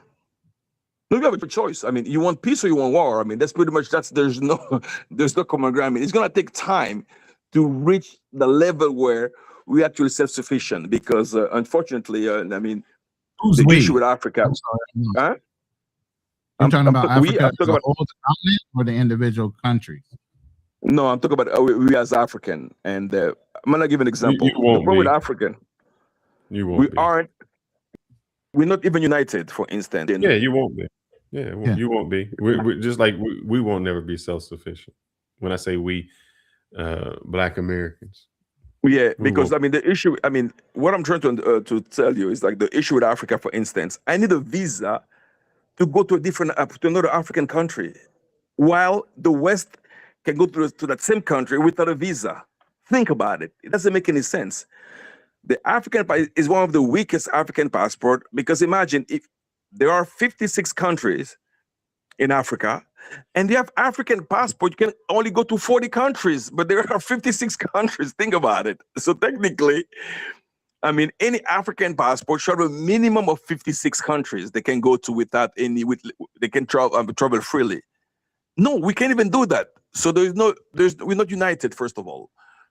And we have a tribal problem where each tribes doesn't get along with the other tribe. I'll bring you up in a minute. Say again? No, obstacles to opportunity popped in the back. I just told them, hold on, we bring people up one at a time in here. But if you notice in the chat, I'm going to have an after hours open panel to continue the conversation over there. That way we can end the room here in about 35 minutes. Oh, you can do it a little sooner. I'm about to head out. I can go live. Yeah. He about to head out. Yeah, so Fearless, I was telling you, it's very difficult. I mean, as an African, sometimes it's very deplorable to see that there's no unity, I mean, among ourselves. And then when you take a group of people who have internal issues, I mean, it stemmed from a long time, and you bring them out of state as slaves, you bring them in Haiti, even those places, they never got along from the beginning. And you're gonna realize that it continue. How many company that's fully Black owned that is successful? Let's say Fear is gonna have instead of being with Fearless, what I will do, I will try to put Fearless down. There's no unity as a whole, and I've seen it. And I've seen not only in Africa, I've seen the United States, I've seen everywhere. I'm like, that's the problem. I mean, we came from different part. We came, let's say, I'm from Congo, then the United States Somalis speak a different language, different custom, different tribe. You put them in one place, and that's why they never got along. I mean, we had a genocide in Rwanda, where it was they were fighting each other. I mean, they were Blacks. I mean, so when you see those things, it's an ongoing thing. Even the Congo, you still see until this day. They're very troubled, and that's what kills Africa. Yeah, that kills it, literally. And then, so it's an ongoing problem. I mean, that's why, a revolutionary. Now we have Ibrahim Traoré. We try to play that thing. So hopefully we're going to see how long this game's going to last. But so I can tell you, it won't last long. It's going to end up aligning either with Russia or China. And then we know how it goes, I'm going to give you a short example of it. Oh, yeah, go ahead. If you could join me in the other room, I'm gonna launch that here in a minute. I want to get I'll join you there. No problem. Okay. 020. It's already in my live as a schedule. I'm just going to start it at the minute we end this. But by 11 o'clock it'll be live. It's Central Standard Time. But let me hear from you. You're gonna be live about 10:30. Or well, I don't know what time it is there. at 11. I'm just going to go live, period. Right after this. Perfect. You'll see it No says problem. after. We'll do that. All right. Thank you. Okay, cool. Okay, we continue. What's up, Okay. Coach Will? Can you hear me? Yes, sir. I'm on for Yeah, about my 3 bad, more my minutes. bad. I'm gonna let Fearless Oh, is gotta dang. go. No, Fearless is gonna go. I'm gonna open up another live. It's already scheduled in my chat or in my live. I've already won this debate. Ain't no need for me to continue on. Yeah. That's funny. Nah, okay, then he can go, and then I don't want to hold him up, Right. Life is short. Join me Go in the enjoy other room, yourself. brother. I wouldn't mind having you co-host. Yes, but sir. join me in the other room. I'm gonna turn that on real quick. Like, matter of fact, I can probably Okay, plug bet. this on You can while probably I'm And do it Fearless, simultaneously. congratulations on the dub. Congratulations on the What? dub. Hold up now. What you That's mean what he you said. won? I'm just Brother. Where's all our right. I loyalty? see you on the joints, brother. I'm just Yeah. messing. All right. Let's. All right, brother. Go ahead and give us your closing. I'll My give you a closing statement victory is this, round. man. This is what I say. It's a great idea, a great thing you should do. You shouldn't have people come over here. But like I said, it's an idea. Trying to put it into law and have that implemented, there's too many loopholes, too many questions, too many things of what you have to prove who you are. And we have found through the United States, trying to prove who you are, it has always gone down a long road and has gotten us into any type of trouble. It didn't matter. You tried to prove you were free. They had a movie called 7 Years a Slave, not because he was a slave, because that brother was free. And that's what's going to happen. So when you get to a part where you So have you to think always there's gonna be some antebellum going on? yeah, when you have to prove who you are, when you put the burden of proof on the citizen, makes it very difficult to do so. And I think it allows it's a Pandora's box that's going to allow the United States, or not United States government, cities, whomever, to really start profiling individuals and say, it's like Germany. Do you have your papers? And you got to carry around your papers and say who you are. I think that, some rules should be tightened, but I think if you want to really start this, what you do is you start with two things, one or three. If you're going to have immigration, you want to open it up, then you have to get more immigration lawyers. You have to get more immigration judges. You have to get people from immigration to speed up the process so that somebody isn't taking 10, 15 years to get their process going. Also, if you want to have people to come and work, have work visas. Keep them here. If they don't, then you can arrest them, you can jail them or something like that, but it gives them a path to come over, work, and then leave. Also, the third thing is you got to go after the employers. We want to go after the low-hanging fruit, which is the employees, and arrest them. You go after the employers. You don't let people overstay their visa. You do that, you will clean it up, and you won't have this thing like, oh man, the reason we are so concerned about birthright citizenship is because we are so afraid of illegals coming over and illegal staying.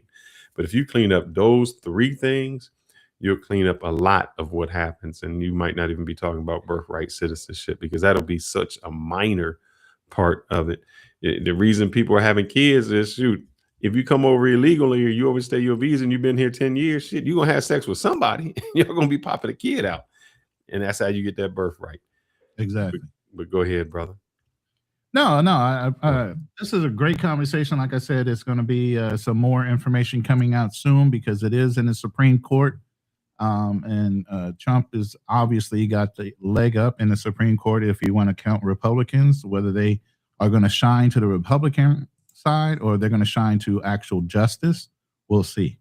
Man, but yeah, it's going to be an interesting one to see what happens and what develops after the fact. But like I said, I got an after hours room. I'm about to hit the button to start that in about a minute countdown, and you guys can go ahead and jump over there. The room is ready. It's lit. And so we can go ahead, and it's going to be a full open panel, so you guys can jump on the panel and have a discussion. I know a lot of you guys had a lot to say in the chat. Yeah. Well, if you guys can, you can come up and voice your opinion loud and proud, and your position.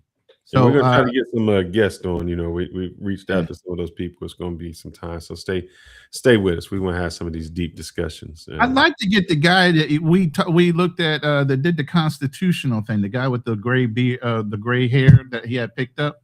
I'd like to see if we can get him scheduled. He looks like the kind of guy that would come on a panel. Yeah, I'll look at it. Have an open discussion. Yes. But I think that would be a good topic, basically on this, revisited as we get through the Supreme Court, having somebody like him on. But I do think he leans to one side. He's one of those empathetic guys. I don't know. Yeah. I'm cut and dry, man. I mean, I've just been in the military too long. I understand when you start allowing that gray area to grow, interpretation and perception are two things that start colliding with each other. Yeah, boy. You know? But with that, we're going to go ahead and end this live. I'm going to actually flip the tab and I'm going to hit the button and it's going to start in 1 minute. Remember this, fellas. Go ahead. Stay sharp, stay strong, stay fearless. Because you either be fearless or you're going to be forgotten. And with that, I'm out. Peace.